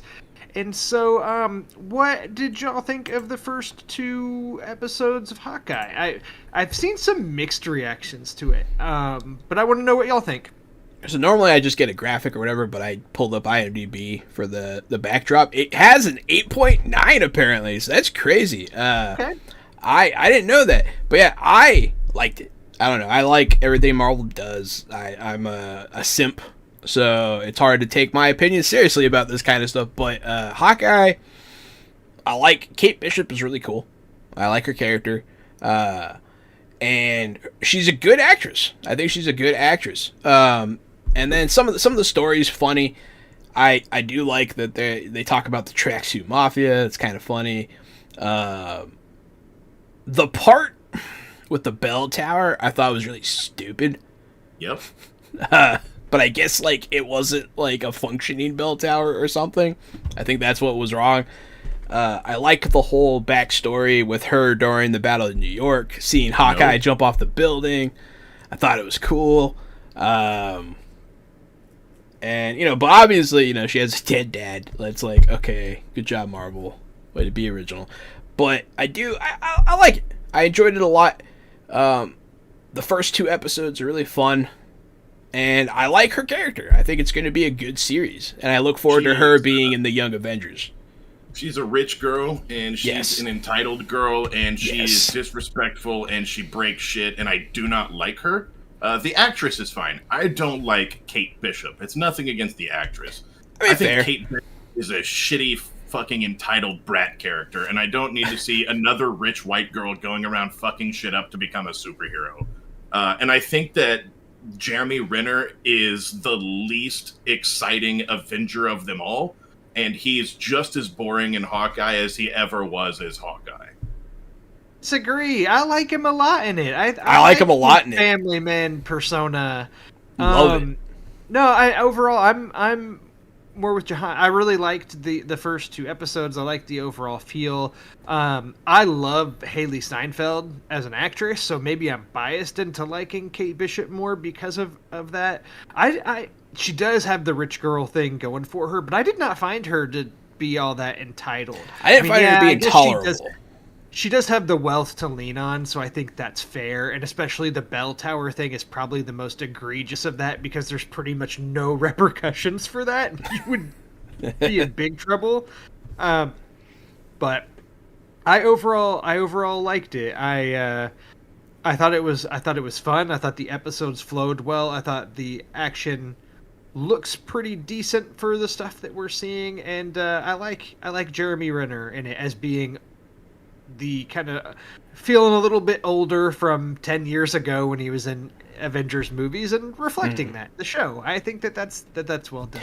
I like that he's an old man. I like the way that they showed that he's going deaf, because like I love the musical part, the Avengers musical. That shit was great. I was crying, dude. I was laughing so hard because I love. What was Captain America saying? I could do this all day. Like that was really funny. Yeah, that entire musical number was appropriately terrible. It was hilarious, and Hawkeye turned off his hearing aid during the show, so he couldn't hear his daughter being like, "Hey, Dad, are you okay?" And so like that's how you found out he's like he can't hear anymore. I love the LARP angle. That was really funny. No, that was terrible. I thought it was hilarious. That was so fucking stupid. I liked it. And then, I don't know. I conflicted about the way they introduced Echo, because I wasn't expecting her to be on that side of things, necessarily. When it happened, I'm not going to lie, and this is going to sound bad as a Marvel fan, but I had to be kind of like, okay, who is that? What's happening? Because I was fully expecting the reveal to be Yelena from Black Widow. And, Florence Pugh's character is who I was expecting, and so we saw this other character. But of course, I've since just found out that that's Echo, which makes sense because during Disney Plus Day, when all of those Disney or the Marvel shows were announced, an Echo show was announced. So I guess this is going to be a pretty pivotal character. Yes. So I've heard that Echo is going to be in this, and I've found out more and more about Echo through other means like TikTok and whatnot. And like I've been like educated on it. But I wasn't expecting her to be on that side of things. It was kind of a cool intro. I don't know, but I heard people talking about the confidence they must have in this character to already have greenlighted a show, even though she hadn't made her first appearance yet, to see how people feel. So they must be pretty confident in her character. Right. Right, for sure. But I don't know. I have nothing but good things to say about the show, except for that one Belle thing. I don't know. That was it. That was dumb. I think it's terrible, and I'm going to keep watching it. Maybe it'll change my mind. I like it. I definitely feel optimistic about it. I'll be excited to catch the next one. So, well, great. That's Hawkeye. Let me take a second to do a quick circle back to Drew's Oscar Minute, which I had done in a previous episode. And I want to talk about King Richard, which I watched on Thanksgiving. And this is one of the day and date HBO Max and theatrical releases on the same day. So this is starring Will Smith, and Will Smith plays Richard Williams, who is father to Serena and Venus Williams of tennis fame. Interesting. One of the best tennis players in the world. And this is a kind of somewhat traditional sports biopic of just him, Richard Williams, and what he did to raise those girls and train those girls and get them their start when they're young. So Venus and Serena are young in this movie, like 10 and 13 respectively when it starts. And just kind of all that he went through in living in Compton and trying to do what he could to train these girls and make them the best that they could be, and how that the path that they took. And this is, a Will Smith vehicle 100%. This is a Will Smith showcase. He is really acting his butt off in this film. He is fully in character. He has the dialect down. I mean, the way that Richard Williams spoke, the tonality, everything about it is just spot on. Basically right now, from an Oscar standpoint, so that y'all know, is that when the campaigns start going like they are now, you really get to see the front runners for awards. And basically right now in the early awards race, the best actor Oscar is Will Smith's to lose right now. Is that basically it seems like a foregone conclusion that this is his year. That this is going to be the year Will Smith wins an Oscar, and this is the movie that it's going to be for. Good for him. There's some other people that could. There's a film coming out on December 1st on Netflix called The Power of the Dog that stars Benedict Cumberbatch. So Benedict Cumberbatch could be in the race. Denzel Washington for The Tragedy of Macbeth. That'll be on Apple TV Plus in January. So there's a few others that are going to be in the conversation, but right now it seems like this is going to be Denzel's year, which it could always change. But and I think the main thing in setting all that up is that if he wins it this year, I think it's deserved. I thought this was an excellent performance. I thought the movie overall was great. It's going to be one of those Best Picture nominees. Will Smith will get nominated for Best Actor. The actress who plays his wife, I think, has a pretty solid chance. Ingenue Ellis is her name, of being nominated for Best Supporting Actress. I don't know if she will win, but I think this is going to be the Will Smith year. And so, all that being said, just removing myself from my Oscar bias because I love the awards race so much, I recommend it. I'd say it's fresh out the box. It's long. It's almost 2.5 hours. So that's not so you bad. have to be willing to sit down for 2 hours and 20 minutes of a sports biopic. But it's a pretty great film that you can watch with your loved ones. It's a feel good movie, and I'm not a tennis fan at all. I mean, I honestly just couldn't. I like sports, but I couldn't care less about tennis. And they make the tennis in this film very entertaining, and it's shot really well, and they give it some good intrigue as it's going. So I would recommend it, but that's it for Drew's Oscar Minute for this week. Yeah. Yeah, I'm not a big sports guy in any way, let alone tennis. But, Serena and Venus Williams are, like, icons in just in the world, period, and it does sound interesting. So I think I might actually check this out. Yeah, I mean, a big part of the movie is about the race relations, because tennis was a white man's sport, or was a white person's sport. You have to be well off to participate in the sport, to have access to the country clubs, to have access to the coaches, to everything. And this is a poor black family from Compton, but these girls are superstars, and so he's doing. And they became the absolute best in the world. Yeah, that's crazy. Exactly, and became huge role models for African American men and women. Yeah. Especially that maybe wanted to play tennis, or they're still doing any sport. They're still doing iconic stuff in the movements and all that stuff, and it'd be great to watch. I would definitely. It sounds a lot cooler than I thought. It's very good. I'd recommend it. Again, it's in theaters now, but it's also on HBO Max for the next month. So you can watch it at home if you subscribe to HBO Max. I do. No, that's cool. All right, and that's it for my movies and such. It sounds like y'all have been watching some more Arcane, which I know Jahan's talked about very positively previously. Yes. What you got to say about Arcane? Yeah, I finished it. I've seen all of it. It after I'm done with it, did not change my opinion at all. I think it's amazing. I think it's fantastic. Hot fire. Hot fire. I think it's hot fire. Is that my catchphrase? Yeah, I think that this is hot fire. The characters are fantastic. It's a female-led cast all the way, mostly. It's like almost all women. And it's just so good. The character development is great. The villain is so good. They're everything that you need them to be. He's sympathetic. Like, you kind of understand what he's doing. And it's just, I don't know. It's fantastic. I don't want to spoil anything. But if you're a League of Legends fan, check it out. Jinx and Vi are two of my favorite characters anyways.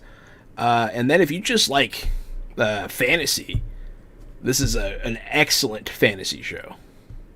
I couldn't disagree more. I watched every episode. Rather, I had them all on in my house.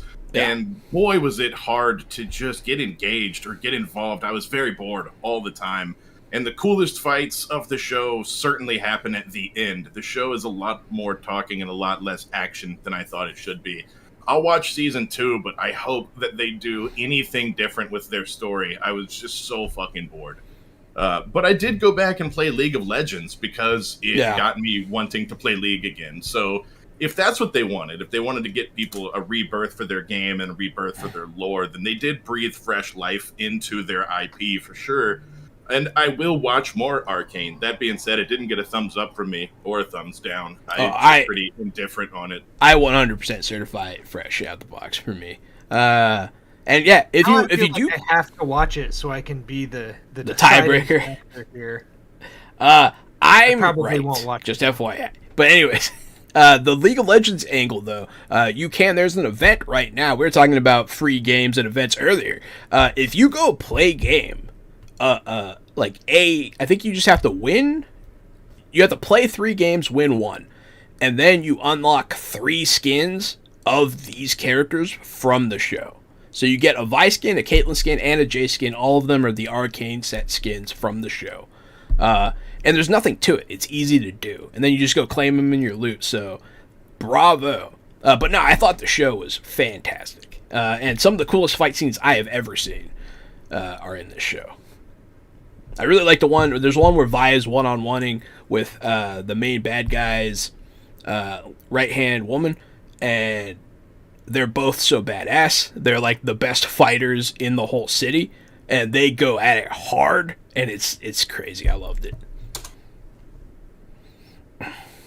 And it ends Well, on a pretty glad- good cliffhanger. So I'm glad that you did love it. loved it. It was fantastic. Well, I'm looking through, and I think that's everything that we had to talk about this week on Fresh Out the Podcast, unless there's any last-minute things that you both, either of you would want to add. Yeah, I watched some of that Beatles show on Disney Plus, and I'm not ready to sit down and watch 3 2.5-hour segments of the Beatles sitting in a warehouse talking. We'll definitely talk about that later, because I do intend to watch at least some of it. It's pretty daunting, though. I saw on Thanksgiving Day that Thanksgiving Day, they released the first part and saw it was 2.5 hours long. And I knew that this was originally supposed to be one movie, and then they said it was going to be in parts. And I was thinking, 30-minute episodes or something. So when I saw part 1 was 2.5 hours long, I almost fell out of my chair. And then part 2 came out yesterday, and it's 2 hours and 50 minutes or something. And then part 3 came out today, which is the final part. But it's over 2 hours long as well. So this is literally about 8 hours of Beatles. Is Ringo Starr still alive? No. Okay. No, I think only Paul McCartney is still alive, right? Yes. Okay, so is this like old footage or what? So it's like all unseen footage. It's like they're recording a live concert, and it's 2 weeks before the performance, and they brought in a bunch of cameras and a bunch of mics and stuff and recorded the whole thing. Interesting. So this particular documentary is directed by Peter Jackson, and him and his crew went through and searched all that footage and all of that and brought it all together to make one kind of more consumable type of product instead of 2 weeks of the camera running nonstop. Yeah. So they kind of pieced it together in a smart way, and I believe there's some live reenactors also that patch some things together, but I haven't gotten to one of those parts yet.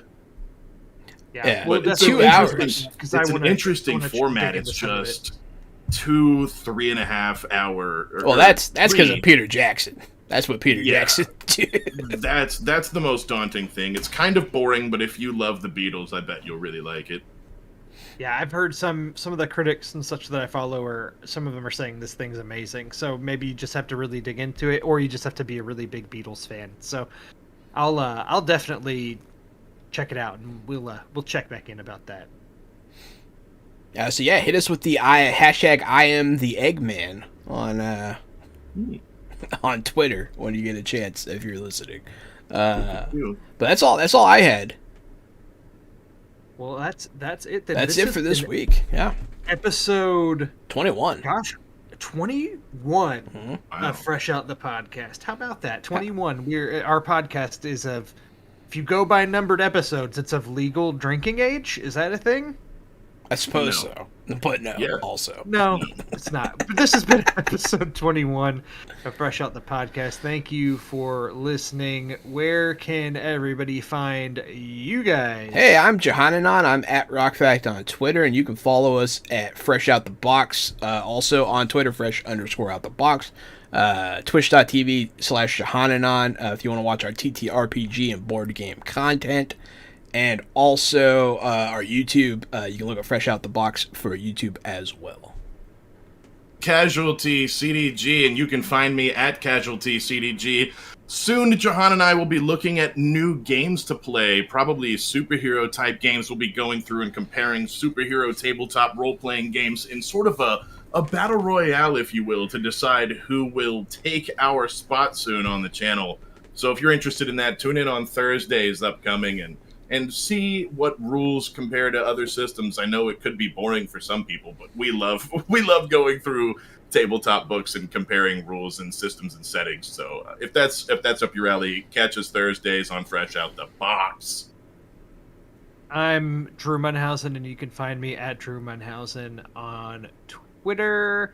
And make sure to follow Fresh Out the Box on Twitter. And otherwise, that's it. Thanks for listening. Thanks for listening. Have a great night. Cuckoo, ka-choo.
Fresh out the box.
Everybody, welcome back to Fresh Out the Podcast. I am the board game guru and game master extraordinaire, Johananon. Hey, I'm a disabled, retired child crimes and human trafficking detective, and I have actually seen both Deadpool 1 and 2. And that's kind of my claim to fame. That's why I'm happy to be here. My name's Casualty, CDG. I'm the professional media and movie mastermind, the Funhouse Drew Munhausen, and I've got one hand in my pocket and the other one's given a peace sign. I like that. Yeah. So anyway, welcome to episode 22 of Fresh Out the Podcast. This episode will be launching in your podcast feed on December 5th, I believe. So just imagine that right now when we're recording that it's December 5th, even though, spoiler alert, man. It's not. It is so cold outside, it's December all the time. So, actually, Jahan brought this up, and this is kind of funny. So I didn't even realize that, I guess this month, December, would be the 20th anniversary of when the Fellowship of the Ring came out in theaters. Is that right? Correct. Yeah, I saw for my birthday 20 years ago. Which, you know, I kind of associate the Lord of the Rings movies with, even though there's nothing holiday themed about those movies, I associate them with the holidays, and probably because they all came out in December, and so that's when I would be seeing them in theaters. You know, back then I was in junior high, and it was always right around the time I was getting off for Christmas break. So, holy crap, were we in junior high 20 years ago? Wow. Yeah. Yeah, no, I literally saw all three of them on Christmas Eve, year after year after year. I still think that the Lord of the Rings series to me is still one of the greatest film achievements, definitely of this century. I mean, it's outstanding.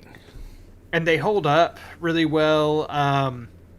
And, you know, obviously we're all D&D guys too, and that's a big inspiration there.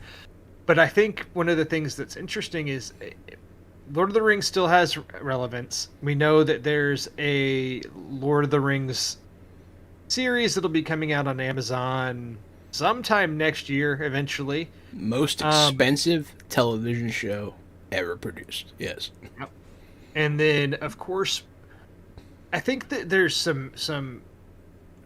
It doesn't have the same levels of high fantasy, but as far as fantasy goes, Game of Thrones kind of took over the culture. Yep.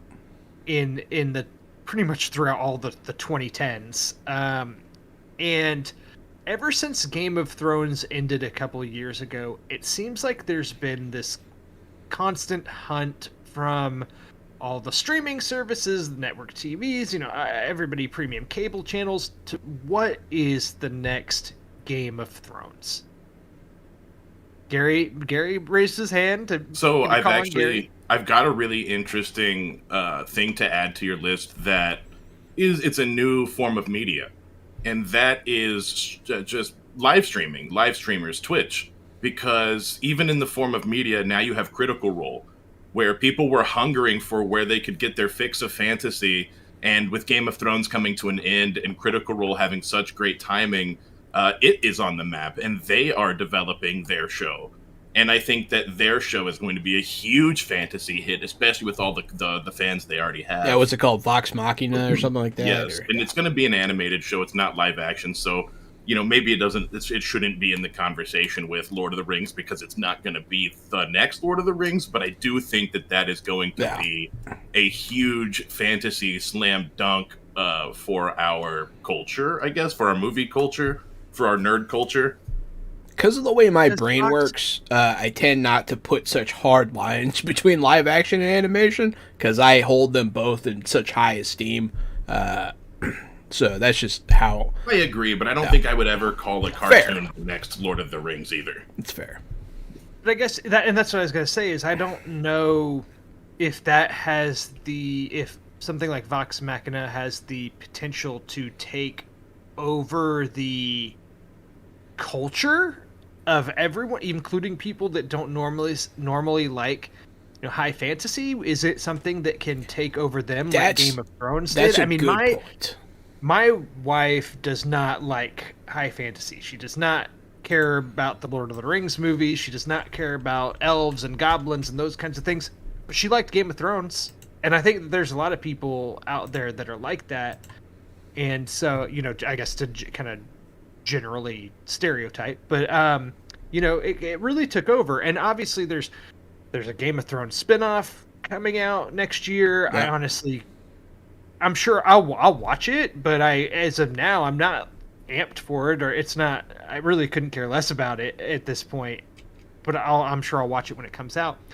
But all that to say, the one of the next attempts at that is out now, and that's the Wheel of Time series that just launched on Amazon Prime.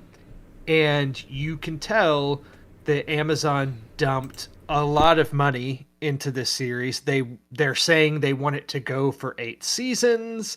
They're putting a lot into this. At the time that we are recording now, there's 4 episodes available of the first season. I've seen 3 of them, and we can talk about it as we go.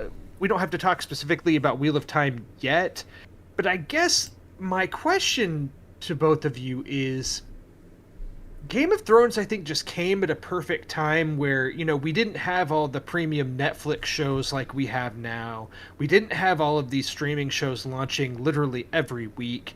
And so Game of Thrones was in a great place that, A, it was good, and B, it just took over everything. And it wasn't in the first season that happened. It probably wasn't until about season 3 or so that I feel like everybody I knew was watching Game of Thrones. And my question is can any show really do that again now? Everybody watched Squid Game. That's the closest comparison, but the thing is Squid Game, Tiger King. It's happened a couple times, but not at the same level. I see what you're saying. But I feel like the other thing is that those shows... every Marvel movie. The Marvel movies are probably the closest things, honestly. And maybe the shows to a lesser extent. But Game of Thrones, was the weekly water cooler topic when the show is on the air. Is that, did you watch the new Game of Thrones? Did you watch the new Game of Thrones? And while everybody did watch Squid Game, to your point, when Game launched the full season and everybody binged it, and it was the topic of conversation and it was the subject of all the memes and everything for like a solid 2 to 3 weeks, and then I feel like nobody's talking about Squid Game anymore. And it's a huge deal, and there's going to be more Squid Game, I'm sure. It's already been okayed for a second season. Right. But I don't know... I mean, are people going to still be talking about Squid Game in 2 or 3 months? It'll come up again when there's another season, but are they going to be talking about it in 2 or 3 months? And I think that was the thing with Game of Thrones, is it was the topic of conversation for 3 years. months or so of the year, every year while we were getting it. Except I know there was a year where we didn't get a new season, so forth. I won't get into the weeds. That was a rough year, man. But it's just, I'm wondering if there's anything that can really take over in the same way that Game of Thrones did. And there's probably a show that's come or that's been on that I'm forgetting right now that, I do feel like everybody was talking about WandaVision when it was on, or the Marvel. I think that's a good point. The Marvel Cinematic Universe has such a reputation behind it and such a cultural stay power that, the shows can do that, and they launch weekly episodes, so it does become a water cooler topic. But I'm just trying to figure out, if Wheel of Time can even be that show, or if any show can be that show. Yeah, I see what you're saying. It's tough shoes to fill for sure. Even though it ended like shit, because Game of Thrones ending sucked. So funny thing about Game of Thrones, I didn't start watching it until like season 3, which might surprise you because I'm such a fantasy guy. I just thought I heard stuff about it, and I thought it was just crap. I didn't know that it was good. I thought, because like everybody liked it, and so that gave me the idea that it must be just drivel. But then Gary was like, "Nah, this show rocks," and me and Gary binged it, and I loved it. And so Gary actually got me into Game of Thrones. Funny enough, that was when we first like started hanging out really, and I loved Game of Thrones. I see what you're saying, and it was a fantastic series all the way up till the end. I even started reading the books and all that good stuff. Well, with Game of Thrones, I think after I'd seen the first season and maybe part of the second season is when I went and read the first book. And I did not read all of the Game of Thrones books. I've only read, I think, the first and second books, which really only covered the first and second seasons. But I will say reading those books gave me a huge advantage, I guess, in watching the show, because it really just helps you know the characters and the names and really understand. It does, and the books are better. Of the show, and then you can watch it from there and really understand. Yeah, the books. I mean, like everyone always says, the books are better, but the books are better than the show was. And one day, George R.R. Martin, hopefully before he passes, will finish the last book. No, but, he will not. Yeah, definitely will not happen. But I'm a huge fantasy guy. I started watching the Lord of the Rings animated movies when I was like a toddler. Dark Crystal, The Labyrinth, all that stuff. I always loved fantasy. Lord of the Rings was a revelation in my life.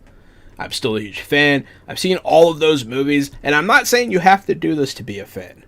I'm a worthless piece of shit. So I've watched all of those movies like 30 times extended cut.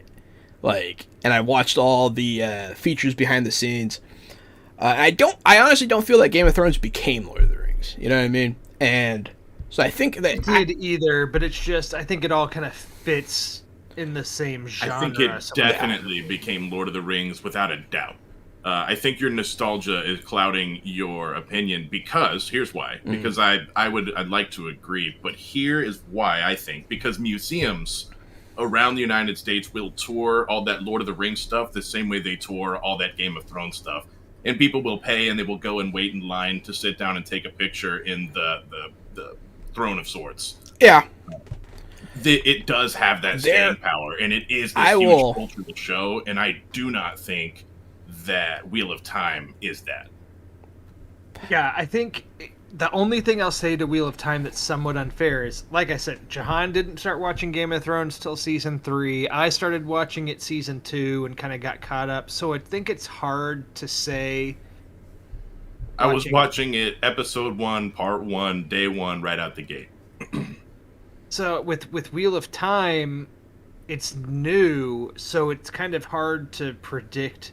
Will it get better and will it become the conversation and whatever? Is it even fair to try to put it on that pedestal to even compare it to those? But I just feel like Amazon was really trying to hype this show, and maybe this is a good transition to talk about this show in particular, because we all have watched at least a couple episodes of it. Which, I don't know if I necessarily cared that much, but when I just saw some of the hype behind it, and this is their Lord of the Rings, and this is the new big thing, I kind of thought, yeah, okay, sure. So let me check it out. And I've seen the first 3 episodes that launched. As of the time of this taping, I have seen all 4 released episodes. And I'll say flat out, I know I like stuff. All right, I know I like it, but I'm actually much more finicky with my fantasy. I love this, especially when magic comes into play. If you do magic a certain way, it'll piss me off and I won't like it. But I like the magic in this. I like the lore that they set forth and the way they show it and they roll it out over time. I enjoy.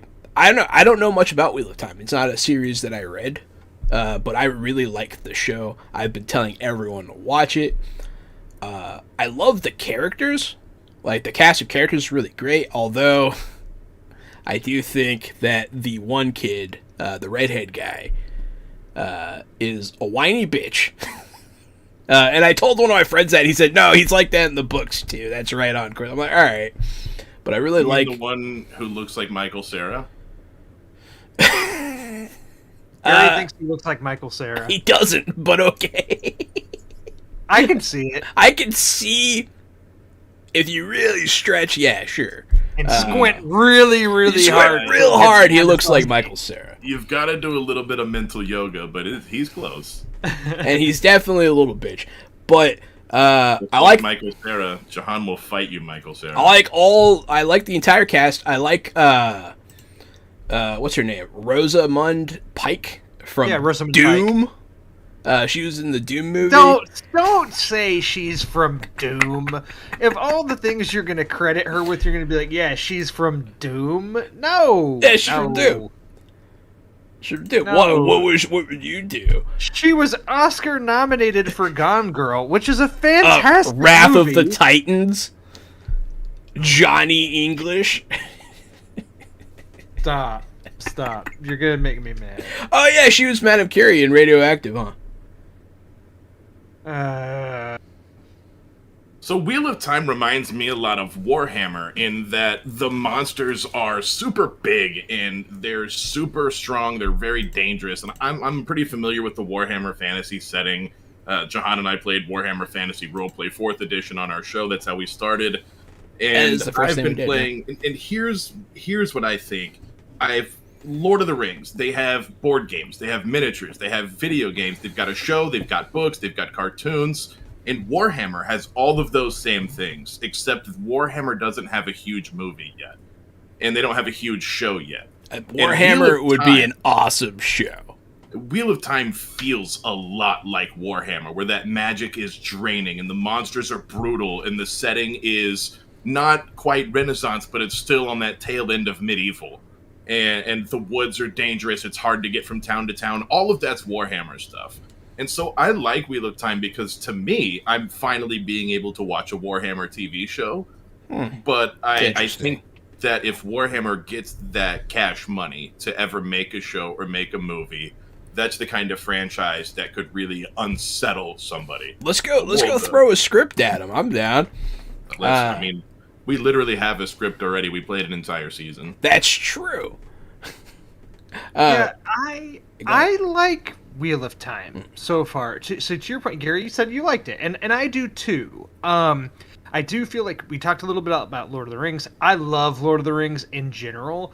And I've seen, now that this series is out and I've been watching it, I have not read any of the Wheel of Time books, but I've been reading a little bit about them. And Robert Jordan, the writer, and he has been accused of borrowing heavily from Lord of the Rings, as an inspiration. What's wrong with that? Why not draw from something great to make your own thing? My entire hobby, which is tabletop games, is drawn from Lord of the Rings. So rock and roll was drawn from the Beatles. So sure, of course it was drawn from Lord of the Rings, right? Of course it was. Right, and I think the lore and everything in Wheel of Time is different enough and has some of its own stuff that I find interesting, but it also, the high fantasy feel of it is like comfort food as I'm watching it, because I like that kind of feel, and I like magic and rules in worlds, where it's the women who wield magic in this world, and there's these monsters called Trollocs who, when they first appeared, I was like,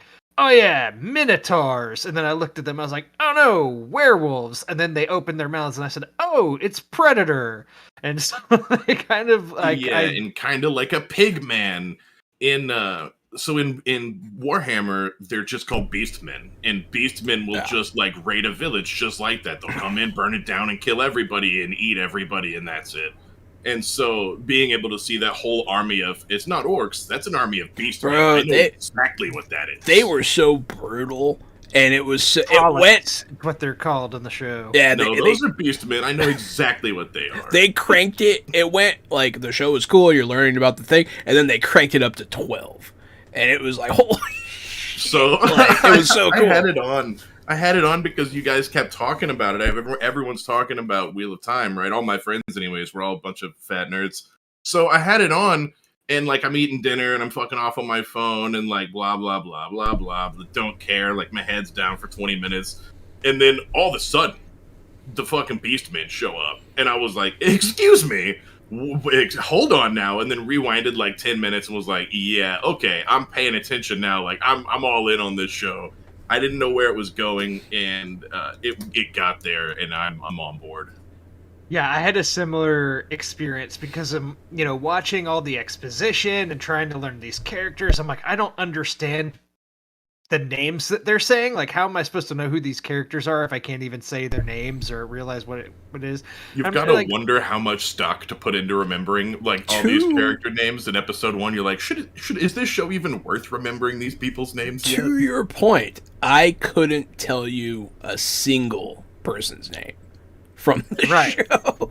So I'm like trying to pay attention to the world building and what's happening and grip the characters and the dynamics, and then the big attack happens, like you said, and I said, okay, I'm all in. It was super violent and pretty brutal, and then at the end, it makes it very clear what the storyline is, and what's happening is basically, it's a very classic fantasy trope, right? Like, there's a few of you kids, and one of you is the chosen hero, but we don't know which one yet. We're on a journey now across... Yeah, or villain. We're on a journey now across the world, I guess, and that's it. We're going to figure this out. And I said, okay, I can get with that. Now I realize what the overall premise is here, and there will be things happening within that, and I'll be learning more about the magic and the lore and the world here. Cool. So I'm on board for the show. I'm going to watch the 4th episode that's out now, and I plan to continue watching it, so I'll bring it up time to time on the show. And there's like a magic, there's going to be a magic girl. There's like a big, strong guy, and then there's like a roguish guy who talks shit, and he's kind of funny. So they've got the party dynamic, and the characters are compelling enough. I love the characters, and the actors are awesome. And there's so many, they cast so many women and just people of color in general in so many roles. One of the lead girl that's one of the magic babies is a woman of color. And yeah, get the magic babies to the wizard tower is a fun quest. I like it. And like that one town that they went to, I don't want to give any spoilers. I didn't want to spoil anything either, but there is a really cool location. It was so cool, and the lore was awesome, and I thought it was so well done. And when she wakes up and is like, "You've killed us all," like it's so I don't know. It it's literally just- like I wouldn't say it made my skin crawl, but the way that they did that setting, that scene that we all know what it is without saying it, the way we all know. It was great, and like I felt still, there was something still inside me, like watching that. It was just like, oh, it was just I was on edge, And whenever then had to turn it off and come upstairs to do this. So I can't wait to watch more Wheel of Time. Yeah, episode 4 was awesome. I'd say that Wheel of Time is certified fresh out the box on my front, girl. Say so too, and I think that the reason that I brought up the conversation in general is that I agree. I like it. I'm on board. Excellent. I'm not going to sit here and say it's amazing or it's fantastic, but I am enjoying it for what it is. But I couldn't help but think, when knowing all the things of like the budget and what they put into it and all this stuff, I'm like, is this going to catch on with everyone though? I don't know. Like, my friends who play D&D and like high fantasy, sure, this is right up our alley. But I don't know if this is, the show that you'd go into work on Monday and be talking to your coworkers and that this is what they watched. It's what I would do, but it would be a very one-sided conversation. So I guess that's what made me think about it. But I like it, and I'm interested to see where it goes and if it does have any cultural significance in the future. I'm hoping that it stays. I'm hoping that we get at least like 5 seasons out of it. I'm hoping that they don't drop it. So we'll see. Because I want to see, because this gives me hope for other books becoming fantasy shows. And speaking of books, I guess to the show's point, I ordered. Amazon had the first 3 books in a box set for $15. I'm like, yeah, sure. Yeah. So that'll be delivered to my home tomorrow. They made the show and they sold you the book. Yeah, absolutely. I'll dive into the books and see if I like it. Especially, it'll help now having seen some of the show, and then now I can read the books and put characters with the names and really visualize it. I think that'll help. Yeah. So it's fun self-casting in your mind when you're reading a book, but it's also cool when they have a cast for you to put in. I like that a lot. Yeah, are there any other fantasy series you want to see coming to life? Because I have a few that I would love to see. Oh gosh, probably not, because I just don't read as much, fantasy. Now, I would have said Dune was one, and now we've got the great movies, but I would like to see if Warner Brothers or HBO Max, they've said they're going to, but if they really capitalize on that and make a series out of it and spin-offs and stuff, because I'll be all in for those, and I'd be interested to see if those take off, because it seems like Dune, the film, was pretty well received all around. So, there's possibility there. Yeah. No, there's a few books. So I didn't even realize I needed a Warhammer show, because I didn't even, I don't think they would ever do it, but that would be so good. Are you kidding me? Of course they would do it. They're making a Wheel of Time show.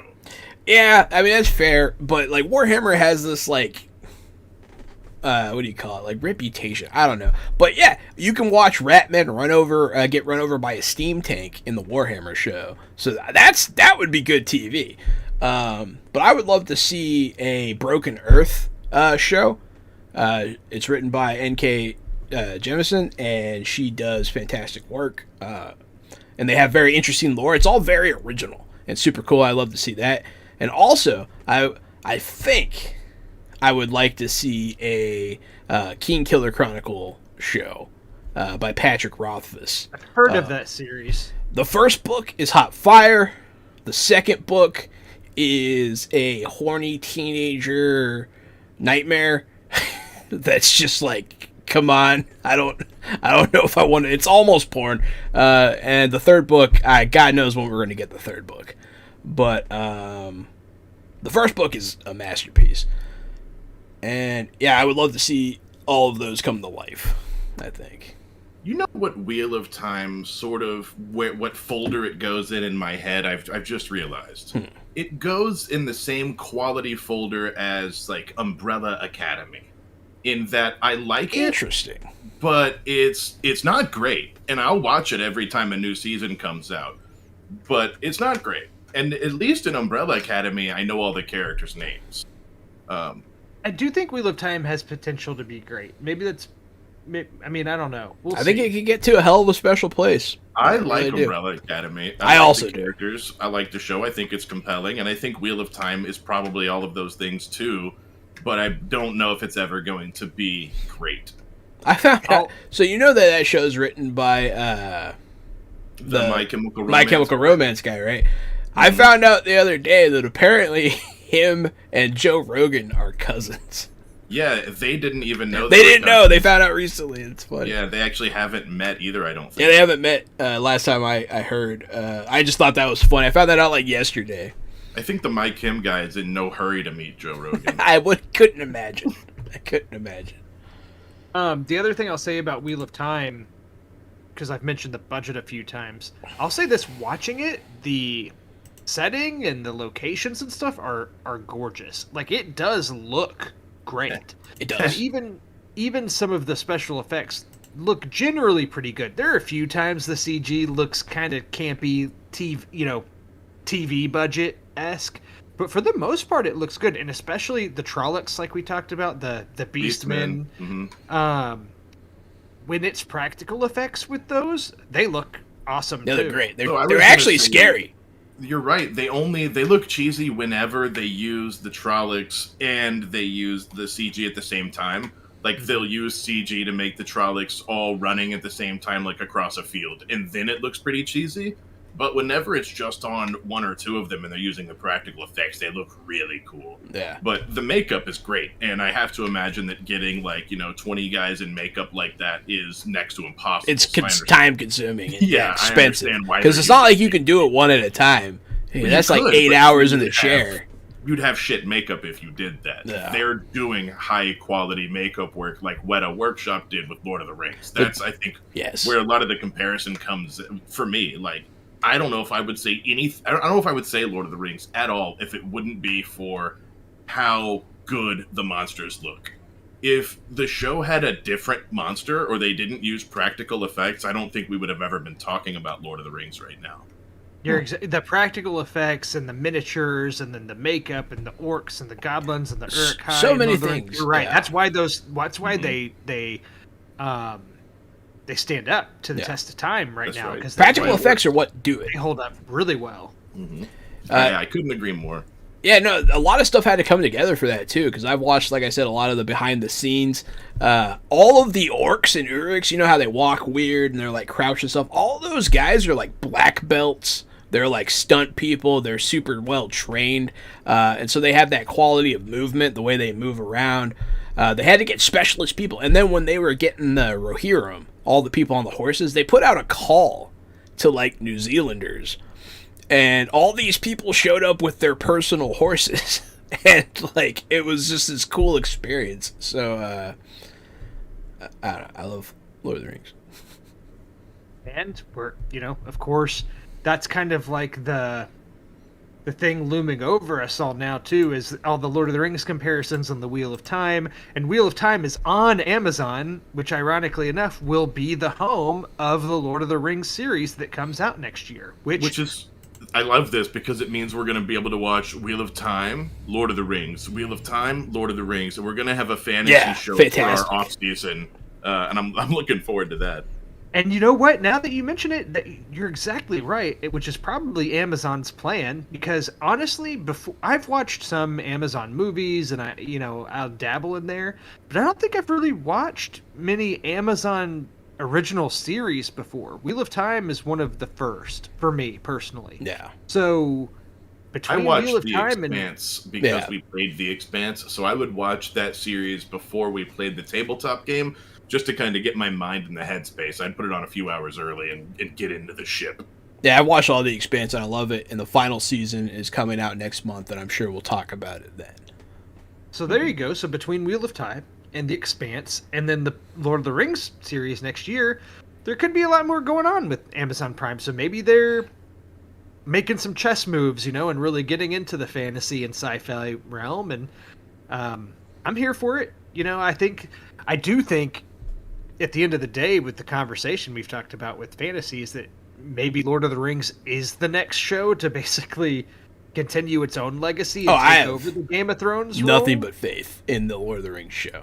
I'm so glad you said that. I'm so pessimistic usually, but I think that show is going to be ace. I'm so looking forward to being let down, but I don't think it's going to happen. I don't think it's going to happen, man. They know how much is riding on this. They know that if it's bad, the fans will revolt. I think that they're being careful. With the money they've dumped into it too. Yeah, I think they're gonna slam their nutsacks straight through the basketball goal and shatter the back glass with that one. That's something, I was gonna say it earlier when you were talking about how Game of Thrones like beat out Lord of the Rings or whatever. But there aren't Game of Thrones historians. It's not a class taught on college campuses. But when it comes to Lord of the Rings, you can get a degree in like Tolkien. Lord of the Rings came out in like 1946, didn't it? Give it some time. Give Game of Thrones some time. Yeah, I think the 50s. I mean, that is a good point. But I do think it sounds like this conversation is going to be a to be continued. Once we get that series next year. Where as of now, we don't even have a teaser or anything like that. So we'll see, but Wheel of Time for now, it could fill that void for me. I love give Wheel me of Time. Some high fantasy. I'll watch it. So all right, well, perfect. We'll use that to transition into our fresh out the box takes for the week. What have you guys been watching? So first and foremost, so I talk about it often. Doctor Who, but now something's coming up. They're coming up with a 6-part event, Doctor Who Flux. I'm very excited. And since we more like Doctor Boo, am I right? More like Doctor Boo sucks. No, that's a good one. I was actually thinking that was what Drew was going to say. But no, so I actually, since we started watching, doing this podcast, I watched every episode from Eccleston all the way till the beginning of... Do you know that this isn't a Doctor Who podcast? Like, whatever! Yeah, I'm sorry, it's the Ted Lasso podcast. My bad. Fucking shit. Touche. You fuck. I had to listen forever. You will hear me! You should have gone and watched Ted Lasso. You've done yourself a real disservice. But now I am on the Jodie Whittaker stuff, and that's the current Doctor, and then this event is coming up, so I look forward to watching that a lot. But as far as things I did, I played a game that I've been meaning to play for a long, long time. I played It Takes Two. You guys heard of it? Go right. I had been meaning to ask one of y'all to play this with me because I've heard that it's great. Like a lot of people have it on their Game of the Year list. That it's that good, but it's a co-op game, so I need somebody that can play it with me. You have to play it co-op. You can't play it by yourself. It is it's probably the greatest co-op experience I've ever had in my entire life. I played with my buddy Alan. Alan was like, "Hey, I want to play this game." I was like, "All right." And so in the game, you're a married couple that your daughter, like, you tell her you're divorcing, she gets sad and like accidentally magics you into toys, right? And then in order to become human again, there's this relationship book that your daughter's been reading that like comes to life and is trying to be like, you have to get back together, and like it's really funny. There's a lot of humor, there's swearing, it's more adult than I was expecting, but the puzzles are so satisfying. Like, I love Legend of Zelda. I love the puzzles. I love the bosses in Legend of Zelda. It's that times 11. You know what I mean? Like, it's so good. The first, like, area, I could say, one of you has a hammer. Like, just the head of a hammer that you use, that's your tool for the thing. And the other person, the guy, has nails that he can throw and call back by whistling, right?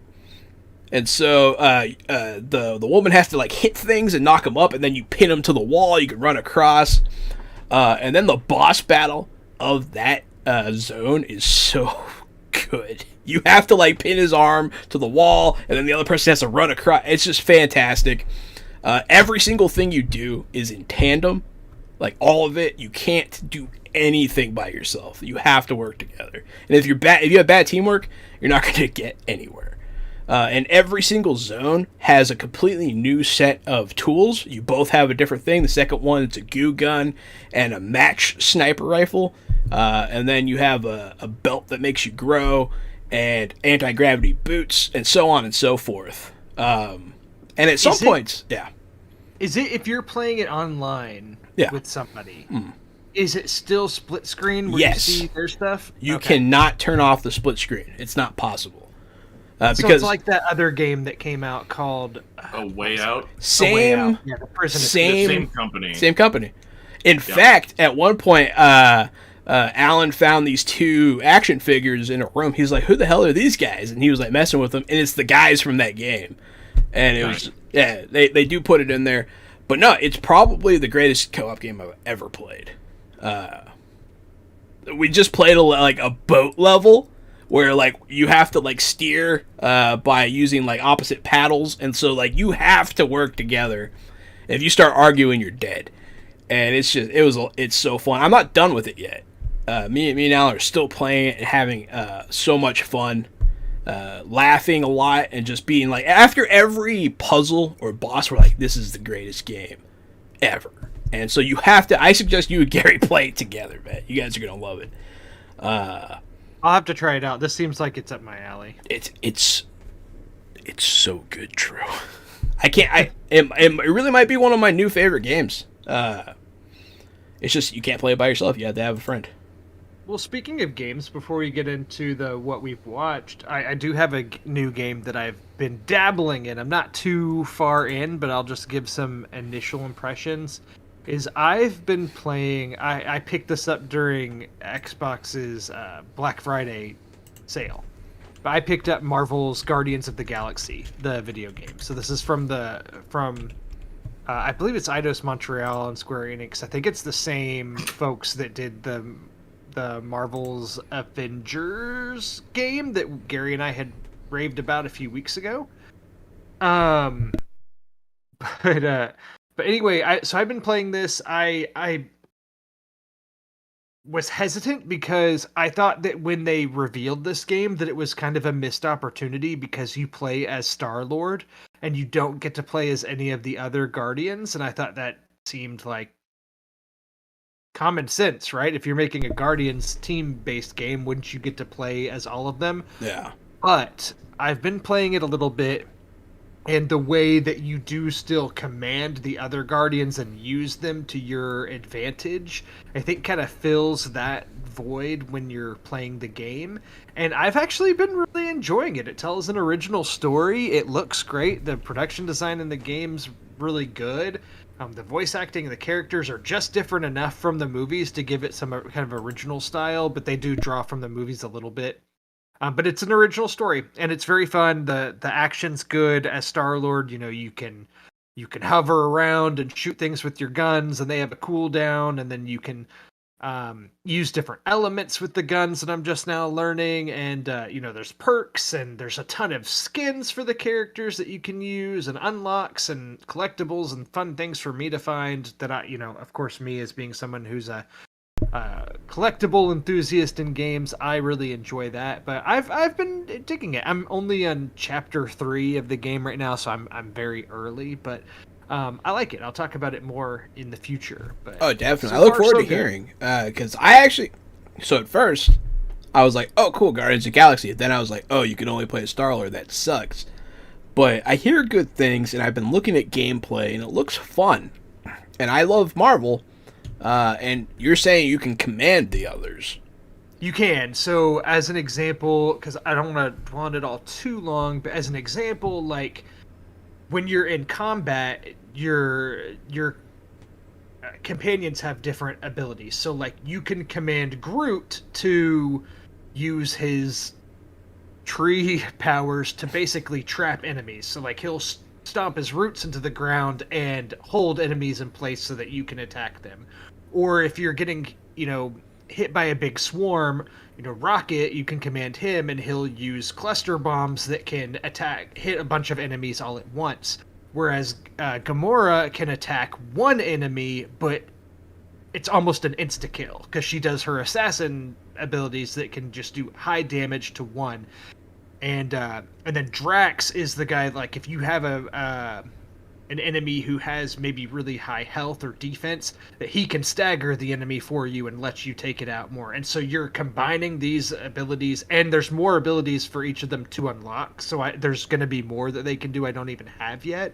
But when you're using those things in combat, you can really do a whole lot of different things, and you feel like you're still working as a team, even though you're just controlling Star-Lord. So I hope that gives a little bit better. Oh, definitely. No, because I've been wondering, and it does. I'm interested, and I saw it was on sale the other day, and I was like, Also, one thing that I really think is cool about this, this is more of an accessibility standpoint and less about the game itself. But I think this is a really cool thing this game does that I wish other games would take a hint from.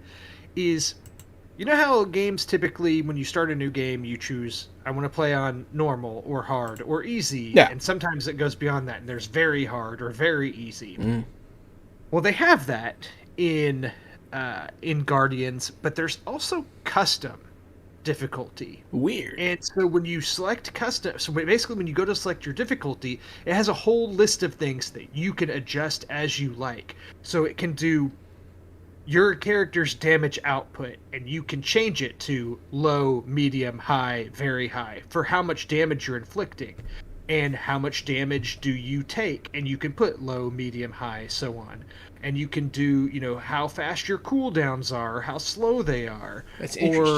or you know, all these different things. So you can truly customize it to be like, well, I want to take low damage and dish high damage, or I want to take high damage and dish out low damage, and like, or combine them somewhat to make it more difficult or easier on yourself without just the label of easy or medium or hard. You can choose all these different settings to really scale it how you want, which I thought was really fascinating, and I hope that more games do that. Yeah, it's really good from an accessibility standpoint. 'Cause some people like they want to play the game, but like they can't. They have trouble moving around quickly, or you know, that kind of thing. So they get hit more, and it can feed into like disabilities and stuff. Just people having trouble doing certain things, and or like if I'm choosing an ability for my characters to use or for my team to use, do I want the time to slow down significantly, or slow down a little bit, or freeze completely? You know, things like that, so that you can take your time. It's really fascinating how they made just a simple difficulty selection into a whole menu that you can do basically a custom difficulty. I hope more games do that. Thing. I had never seen that really before. I'm always happy when games do increase accessibility. Like Grounded is really funny because they have giant spiders in it. And so you can, if you're arachnophobic, you can turn down how spidery they are. If you turn it all the way down, it's just a floating potato, and it's really funny, and it doesn't make like the demon noises anymore. And I just, you know, it's nice because people are afraid of stuff, and you know, I don't know. It's nice that everyone gets to play. For sure. No. So anyway, but that's all I have to say about it now. I'll definitely talk about it later because it's captured my attention, kind of like Far Cry 6 did. So I'll be playing it some more in between bouts of Halo. Speaking of Far Cry 6, it was on sale, and I got it. I got Far Cry 6 for Jahan and I for Christmas. I said, Merry Christmas, I got us Far Cry 6. So now we get to play it co-op, and we get to tell you how bomb it is. Yeah. Sweet. I'll be excited to hear your thoughts and to see. I'm assuming that y'all have barely dabbled in it so far, but I'll be. So I don't think he's fired it up yet, but I fired it up just to get through what I had a hectic week. Yeah. I assumed there was like a wall before you can play co-op, and I was right. There's like 3 or 4 missions, and so I got through those and then just started exploring the world. I'm always been a big fan of the Far Cry games, so I feel right back at home. I love it. Yeah, I lumped some high praise onto it, so I was scared that you get kind of intimidated, like, I hope they like it as much as I So Far Cry. Yeah, I was really happy that you guys liked Wheel of Time for that reason. I was like, I don't want them to shit on me for this, too. You know, Man, I'm not gonna lie. I was ready for Gary to hate Wheel of Time. Me So I was pleasantly surprised. too. So I really like. I think I don't remember the characters' names. But I just think that they have like good roles, right? I think that each one of them fits a slot. Yeah. And we're gonna learn their names later because it's strong guy, rogue guy, magic girl, and whiny knight guy. So like we already know who they are. We just haven't figured out who they are yet. So that's. I don't hate it, but I don't think it's. I don't hate it yet. Let's say I don't hate it yet. Good. I like it so far. Forgot to mention too, Wheel of Time has already been officially picked up for season 2. Has it? I didn't know that. I'm excited. So All we're right. for sure getting at least 2 seasons, but they want to do 8. I hate it when stuff gets canceled after one. Because worth noting also, I saw this before the show even came out, the rogue guy that you're talking about has been recast for season 2. It will not be the same actor. They have not said exactly why that has happened, so I don't know if it's a scheduling issue or what. But that's just worth noting, is the I like rogue that guy. character. I do too. I like him a lot too, so I'm wondering if he just had something maybe in his personal life or something going on. I don't want to speculate too much. He was but one of my favorite characters. Will be recast for season well. 2. So worth noting. That's actually wildly disappointing. But hey. What else you got, Drew? What else you been watching? Yeah, so actually this will tie into something Gary's been watching. Weeks ago on the podcast, Gary and I both talked about a documentary we watched called Woodstock 99 that was all about 1999 Woodstock, and that documentary was part of a documentary series called HBO Music Box. And that documentary series, they kind of launched Woodstock 99 early as a preview, and now those documentaries are coming out weekly for the next few weeks. And the first one that dropped since Woodstock 99 is called Jagged. And it is all about Alanis Morissette and the recording of her album Jagged Little Pill, which is one of the, I believe it's still the second best-selling album of all time by a female artist ever, and it's like the 12th best-selling album of all time, which I didn't even realize how big of a deal that album was. But so anyway, the documentary kind of, it's Alanis Morissette's part of it. It's her now interviewing and reflecting back on it, but they have a ton of footage and photos and everything from that time. So it gives a really good insight into just what it was like in her early career, and then leading into kind of finding herself as an artist and producing the album. I like Alanis Morissette as a musician. Like, I like her music from the 90s and that album in particular. So I was kind of, it wasn't going to be hard for me to like it just because it was appealing to my interests there. But I did still learn a thing or two about it and about her and just her as an artist. And so I thought it was interesting. It was nowhere near the same. The Woodstock 99 documentary, like, literally floored me with. I would say captivating is the word I would use. It's because I'm having the same problem with the DMX one. Mm-hmm. It's just not as captivating as the Woodstock 99 one. Agreed. So I actually have started the DMX one and have not finished it as of now, but I'll get around to it. I started it one night in bed. My wife and I were watching it, and I got sleepy. So I got about three quarters the way through it. I wish it was more about DMX's life. It really focuses on his last year of life, and in particular, his 3-year-old son is in a lot of meetings that he shouldn't be in, because at this part of his life, DMX just got out of jail or prison again, and he's like, I gotta be with my son. He means the most to me. So he just brings his son everywhere, and it's annoying and disrespectful, and DMX, you can tell, doesn't really give a shit about the deals that he's making, just as long as it's money. Like, he just doesn't give a fuck what the people on the phone are saying in the meeting. He couldn't give a care less. He's there because he has to be. And, yeah, I watched a bit of this, and for sure, I know exactly what you're saying, because there's a point where he's even in a business meeting talking about, a tour or, an album or whatever, and they basically ask him, do you want us to read out, the stipulations of the contract? And he was like, nah, well, I guess. You know, but he was literally ready to sign on the dotted line without them even presenting anything to him. I mean, he's just ready to try to make some money, or But whatever. that's because at this point, and the documentary explains it. At this point, he is back out of prison, and he lost a lot of that money before in the earlier part of his career by making a lot of mistakes, and he's very aware of the mistakes that he made and how far he's come. So this time he's getting the money for his family, and he's making sure everything's squared away and everything's settled. And there are a lot of people. I like DMX. DMX came out in like 1999 or 98, right? And like He was at Woodstock '99, so yeah, he was definitely around then. Yeah. Like DMX was hot fire when I was growing up, and now it's kind of cheesy because I grew up listening to him too. Yeah. We can reflect on it now and be like, that's kind of cheesy rap from the 2000s era. But at the time, it went hard as fuck, and it was hot fire rap, and I still like it to this day.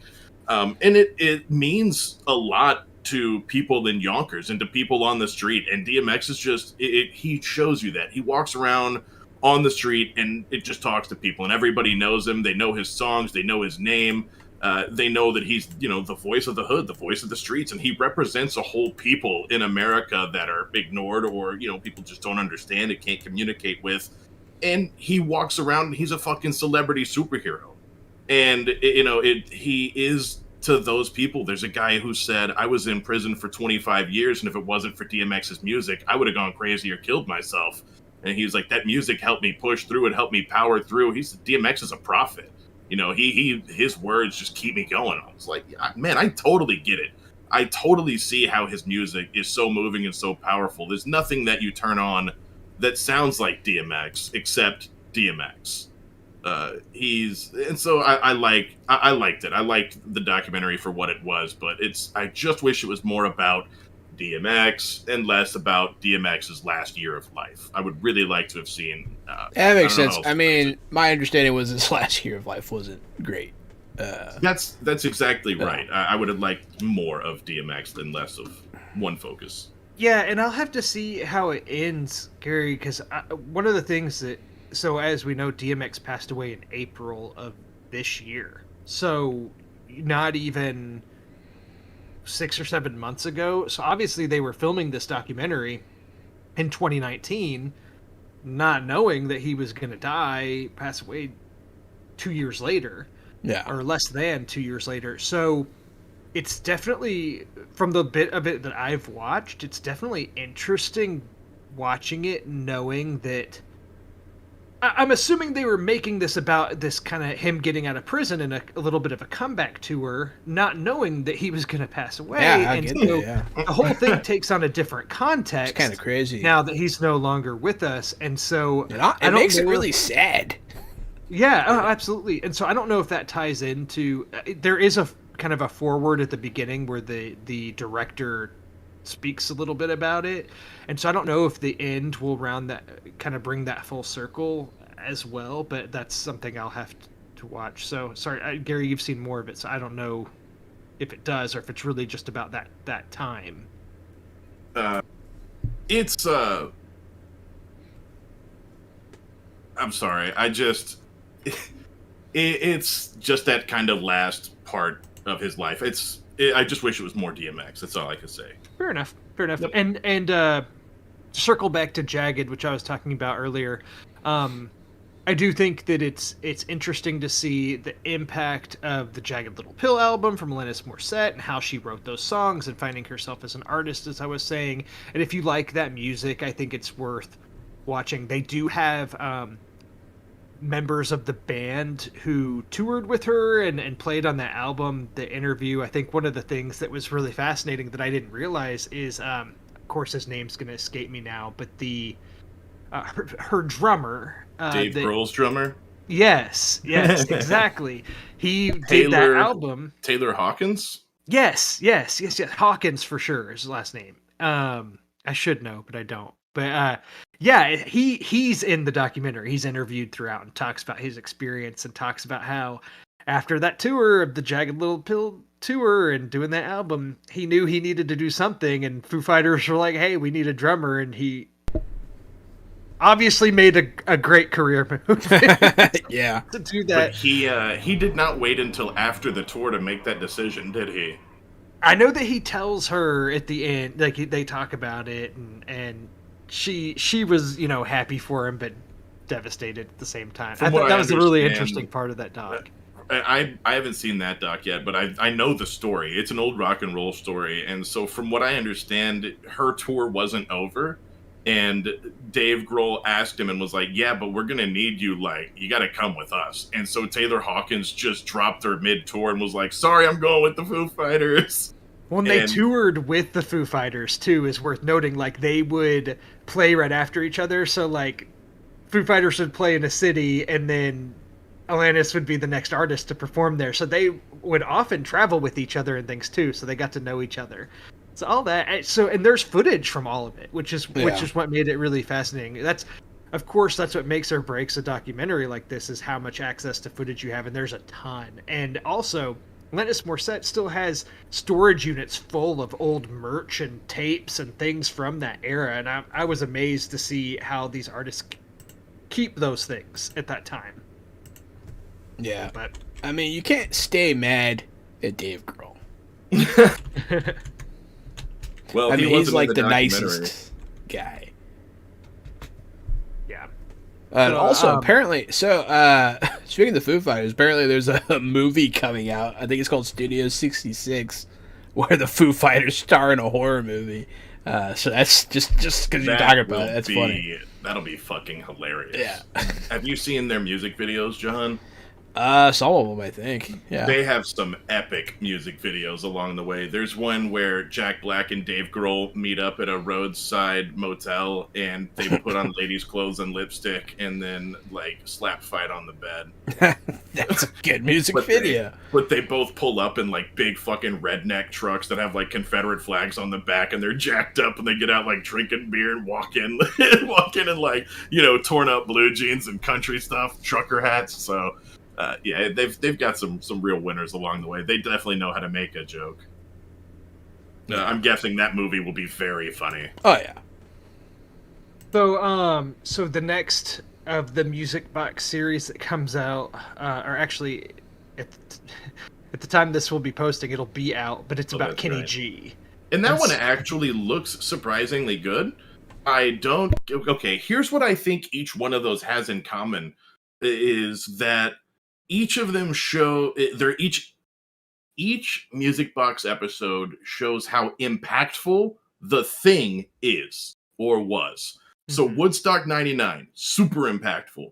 Mm-hmm. Alanis Morissette's album, impactful. DMX, his words, impactful.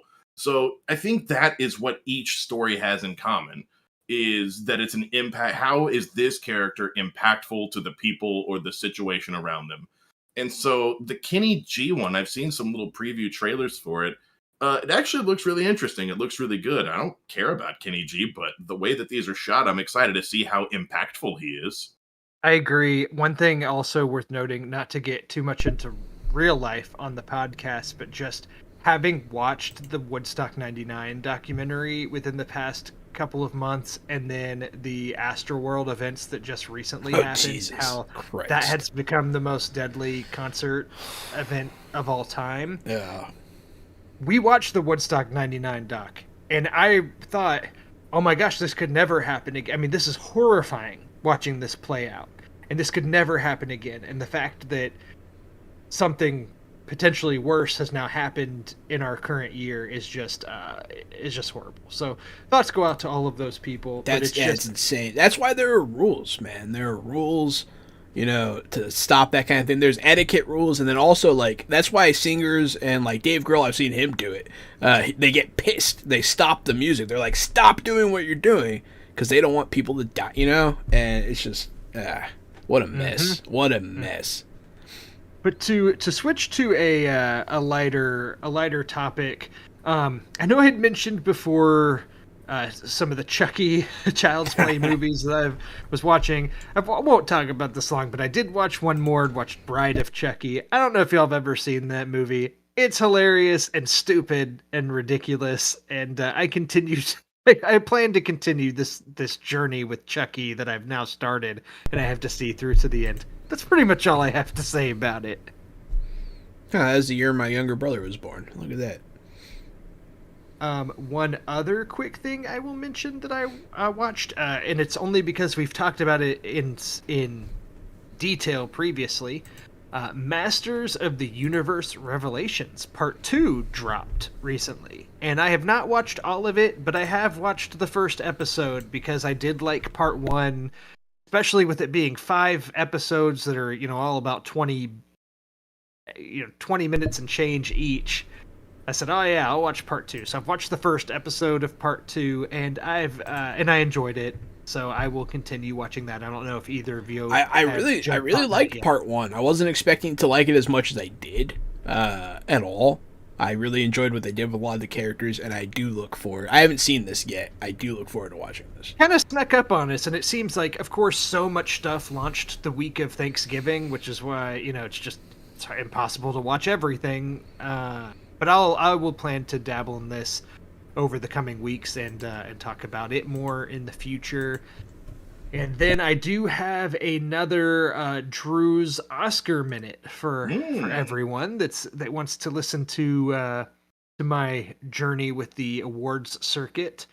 The next 2 movies have been in awards conversations, but it's not like last week when I talked about King Richard and Will Smith. And Will Smith, is a front runner for an Oscar. He's gonna be he's gonna be nominated this year. I think it's pretty safe to say it's as close to a sure bet as you can get. These movies I watched are not sure bets, but they're in the conversation, and so I wanted to check them out. And they're both on Netflix, which is nice because these can be streamed in your home. Interesting. Whenever you want. So that's worth noting.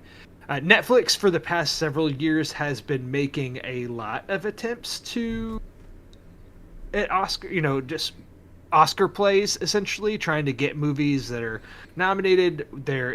I mentioned before, The Power of the Dog is out now on Netflix, and that's going to be a big awards contender, but I'm not talking about that now. I'm talking about, I watched a film called Passing. And Passing is directed by Rebecca Hall. It's her directorial debut, which she's an actress who I really like. She's been in a lot of films, but Passing stars Tessa Thompson, who you may know as Valkyrie from Thor Ragnarok and Avengers movies, and she's also in the. What was that?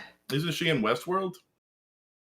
She is in Westworld, and she's actually in a whole bunch of stuff now. She was in Solo. What was that? Wasn't she in Solo? Oh gosh, I don't think so. I thought she was in the Han Solo movie. She was in the Men in Black reboot. That also had Chris Hemsworth in it. She was in Solo. She was in the movie Annihilation. I don't know if you've seen Annihilation. Oh, and she's in the Creed movies. Yeah, so she's in everything that you've seen. She's in a bunch, and she's the lead in this. This also stars Ruth Negga, who was in I believe she was in the Preacher series. She was in the Preacher series. Oh wow, yeah. Yeah, so this film is the name Passing. So it's about 2 light-skinned African American women, and how this is a really fascinating race study film because it takes place in I want to get this right, so I'm saying the time period right. So give me a second to actually look at this. I love both of those actresses. Actually, I know who both of them are, and I like them very much. So I'm interested in this. Let's see, it takes place so it's based on a novel that was written in 1929. And I'm assuming that it takes place around that same time period. But basically, the idea of passing refers to African Americans who had skin color light enough to be perceived as white. Mm-hmm. So, passing. And so that is where the film comes in. Like, Ruth Negga's character is married to a white man who doesn't know that she's African American because she's passing as white. And she is an old friend of Tessa Thompson's character, who Tessa Thompson lives in Harlem in New York at that time, and she's married to a black man, and she lives life as an African American, but could pass if she wanted to. So it plays up these really fascinating racial dynamics from that time period and between them. So it's a very fascinating watch, because this was something that I was very ignorant or naive to, that this was even a thing. Oh, very much so. Colorism is still very much a thing, yeah. Yeah, so I was definitely educated a bit by this movie. I think so that the performances are very good. I don't think in a less crowded awards year they could potentially be getting a lot more buzz. But I did still want to watch this, as Netflix has. This is the type of movie that won't go to theaters anymore. This is the type of movie that people just it wouldn't make any money. So, but Netflix is producing this kind of content, which I'm glad that they do. I wouldn't go see this in theaters, and I will watch it on Netflix. Yeah, it sounds really so good. It's. I think the story, the way it plays out, is fine. The film as a whole is okay, but it's worth watching for the performances and just to learn about this, because I was just fascinated by it. Well, so it's funny that you. So as we're talking about this, I have to talk about the real life experience that I have. So my grandmother, I don't know if you know this, is half black, and we had no idea for a long time, because she lied about it her entire life, because she was passing. And she, if anyone was like, hey, you kind of look like you got something going on there, she would say she's Native American, partially. But she lied about being black her entire life. She was half black. And my great grandfather is 100% black, man. And it's just, it does happen. It's a very real thing. And people that can pass, like me, I'm Iranian, but you see me on the street, I'm just another white guy. I don't have to deal with the prejudice of on sight. You know what I mean? I don't have to deal with that interaction of the second they see you. You know what I mean? It's funny you say that. I have Kevin Romero. He's a friend of the show. He's been on our stream. He is the first person I've met who is Hispanic. He was raised by Mexican, half a Mexican family for half of his life, and he doesn't claim being Mexican. He doesn't claim being Hispanic. He said because he is passing and he hasn't had to deal with, in his mind, any of the prejudice that comes with being Hispanic. He doesn't feel like he had to deal with the prejudice, so he doesn't claim to be Hispanic. But it's not because he's not proud of it. It's because he feels like he's been treated like a white guy his whole life because he looks like a white guy. Yeah. So to circle back to the film, one of the things I think is interesting is, like I said, I don't know if this was the best movie I've ever seen, but it's a film that sparks conversation, right? And provides an opportunity to educate yourselves or educate others. And I thought this was an interesting look. Now at the end, it plays out like a drama, novel, or film. There's things like that, but the journey to get there, I think, is worth experiencing, I guess, to learn something, because like I said, I did. So that's Passing. The other movie that I'm going to talk about is called Tick, Tick, Boom. Have either of you heard of this? No, it sounds explosive. So this is Lin-Manuel Miranda's directorial debut. So he directed this movie. Do you know that I actually love Lin-Manuel Miranda? I know you do, so that's why I led with that. Mm-hmm. And it stars Andrew Garfield, who I really like. And I also like Andrew Garfield. What's happening right now? Yeah, so this is the story of Jonathan Larson, who is best known as the writer of the hit musical Rent. So, like this anymore. I don't like what's happening now. You're not a fan of Rent? No, I'm not a fan of Rent. So that's fair. But basically, to sum it up, to try to summarize it pretty quickly, Jonathan Larson was a musical theater playwright, and he had spent a lot of time writing a musical before Rent that I believe was called Superbia, and he worked on it for years and finally got a workshop, and it didn't go anywhere.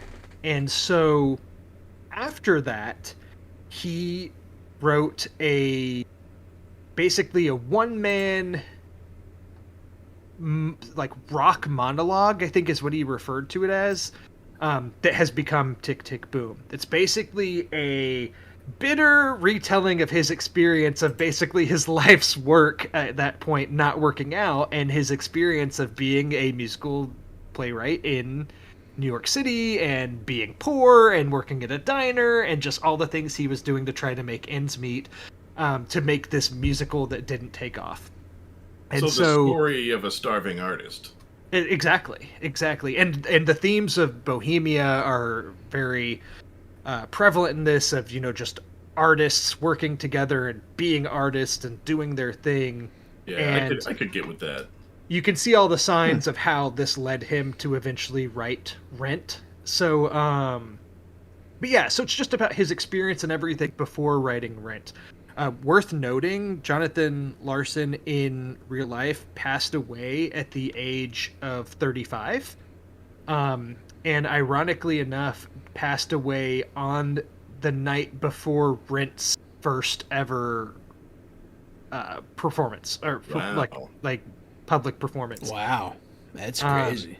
He passed away of a aortic aneurysm, like a heart aneurysm, due to like an undiagnosed condition he had, and I think that's what they assume. And so, yeah, but he was actually a straight male in New York, but was a musical theater playwright, but had so many friends in that industry or through musical theater who were homosexual and died of AIDS. And so that's like a big part of his life, is how many friends that he lost at a young age due to the AIDS crisis. And so you just see all those things and how it led him to write that musical. So anyway, that's me talking about the real life person, but this is a movie about that person, and Andrew Garfield plays the role. And I really like Andrew Garfield a lot as an actor, and ever since seeing him in The Social Network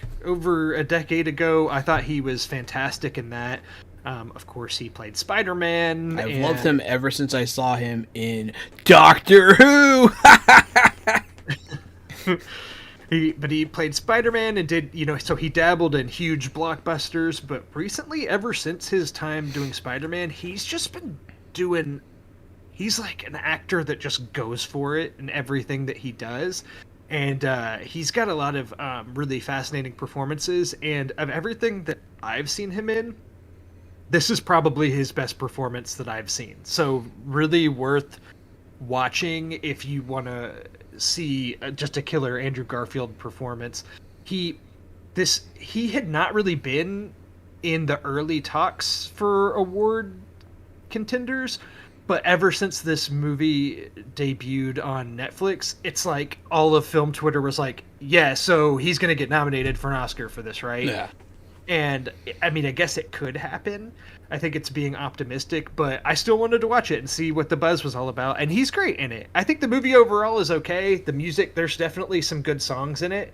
But again, like, Netflix letting Lin-Manuel Miranda direct a musical starring Andrew Garfield, like, I'm here for it. I'm here for these kinds of stories and films that aren't getting the same kind of theatrical releases that they once would have. Yeah, so. That sounds like a mashup that somebody made in Cards Against Humanity. Yeah, absolutely. Yeah. Netflix produces a musical by Lin-Manuel Miranda and Andrew Garfield. What? And naturally, when it's a movie, because the whole thing's kind of meta, right? Like, it's a musical about a theater kid who writes musicals. Like, that's what it's about. And so naturally, when you have Lin-Manuel Miranda, who of course is a musical theater genius in his own right, directing this, you do get there's a big musical number midway through where you get some cameos from other, some of the original cast of Hamilton, and Bernadette Peters and some other famous Broadway stars make appearances throughout. So, which of course, that's all couldn't be done without Lin-Manuel Miranda at the helm. So I think if you're interested in that type of stuff too, it's worth checking out. But it's pretty good. I'd say for his debut, directorial debut for films, it's pretty solid. So I think Ben is gonna like that. Yes, if I were to recommend it to any of my close friends, Ben would be the guy. So Ben, if you're listening to this, go watch Tick Tick Boom. I recommend it.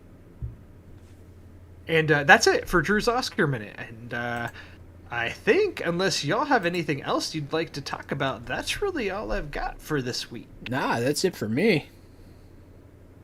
Yeah. Yeah, Gary's done too. Look at that. But yeah, so this has been another great episode of Fresh Out the Podcast, if I do say so myself. But yeah, I've been Johannanon. I'm at RockFact on Twitter. Hit us with the hashtag. Man, I forgot what I had. I had a good hashtag earlier. That's too long. Shorten that down. Come back to me. That's a really long hashtag.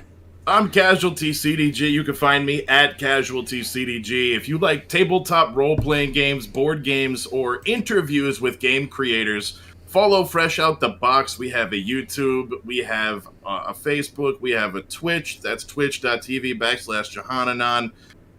You can find us everywhere. Also, of course, Fresh Out the Podcast. Tell your friends. We're at over 1,000 downloads now, baby. So seriously, tell your friends. Like, I don't know if you know somebody who likes video games, but they probably need another podcast whenever they're driving to work or they're in school trying to whatever.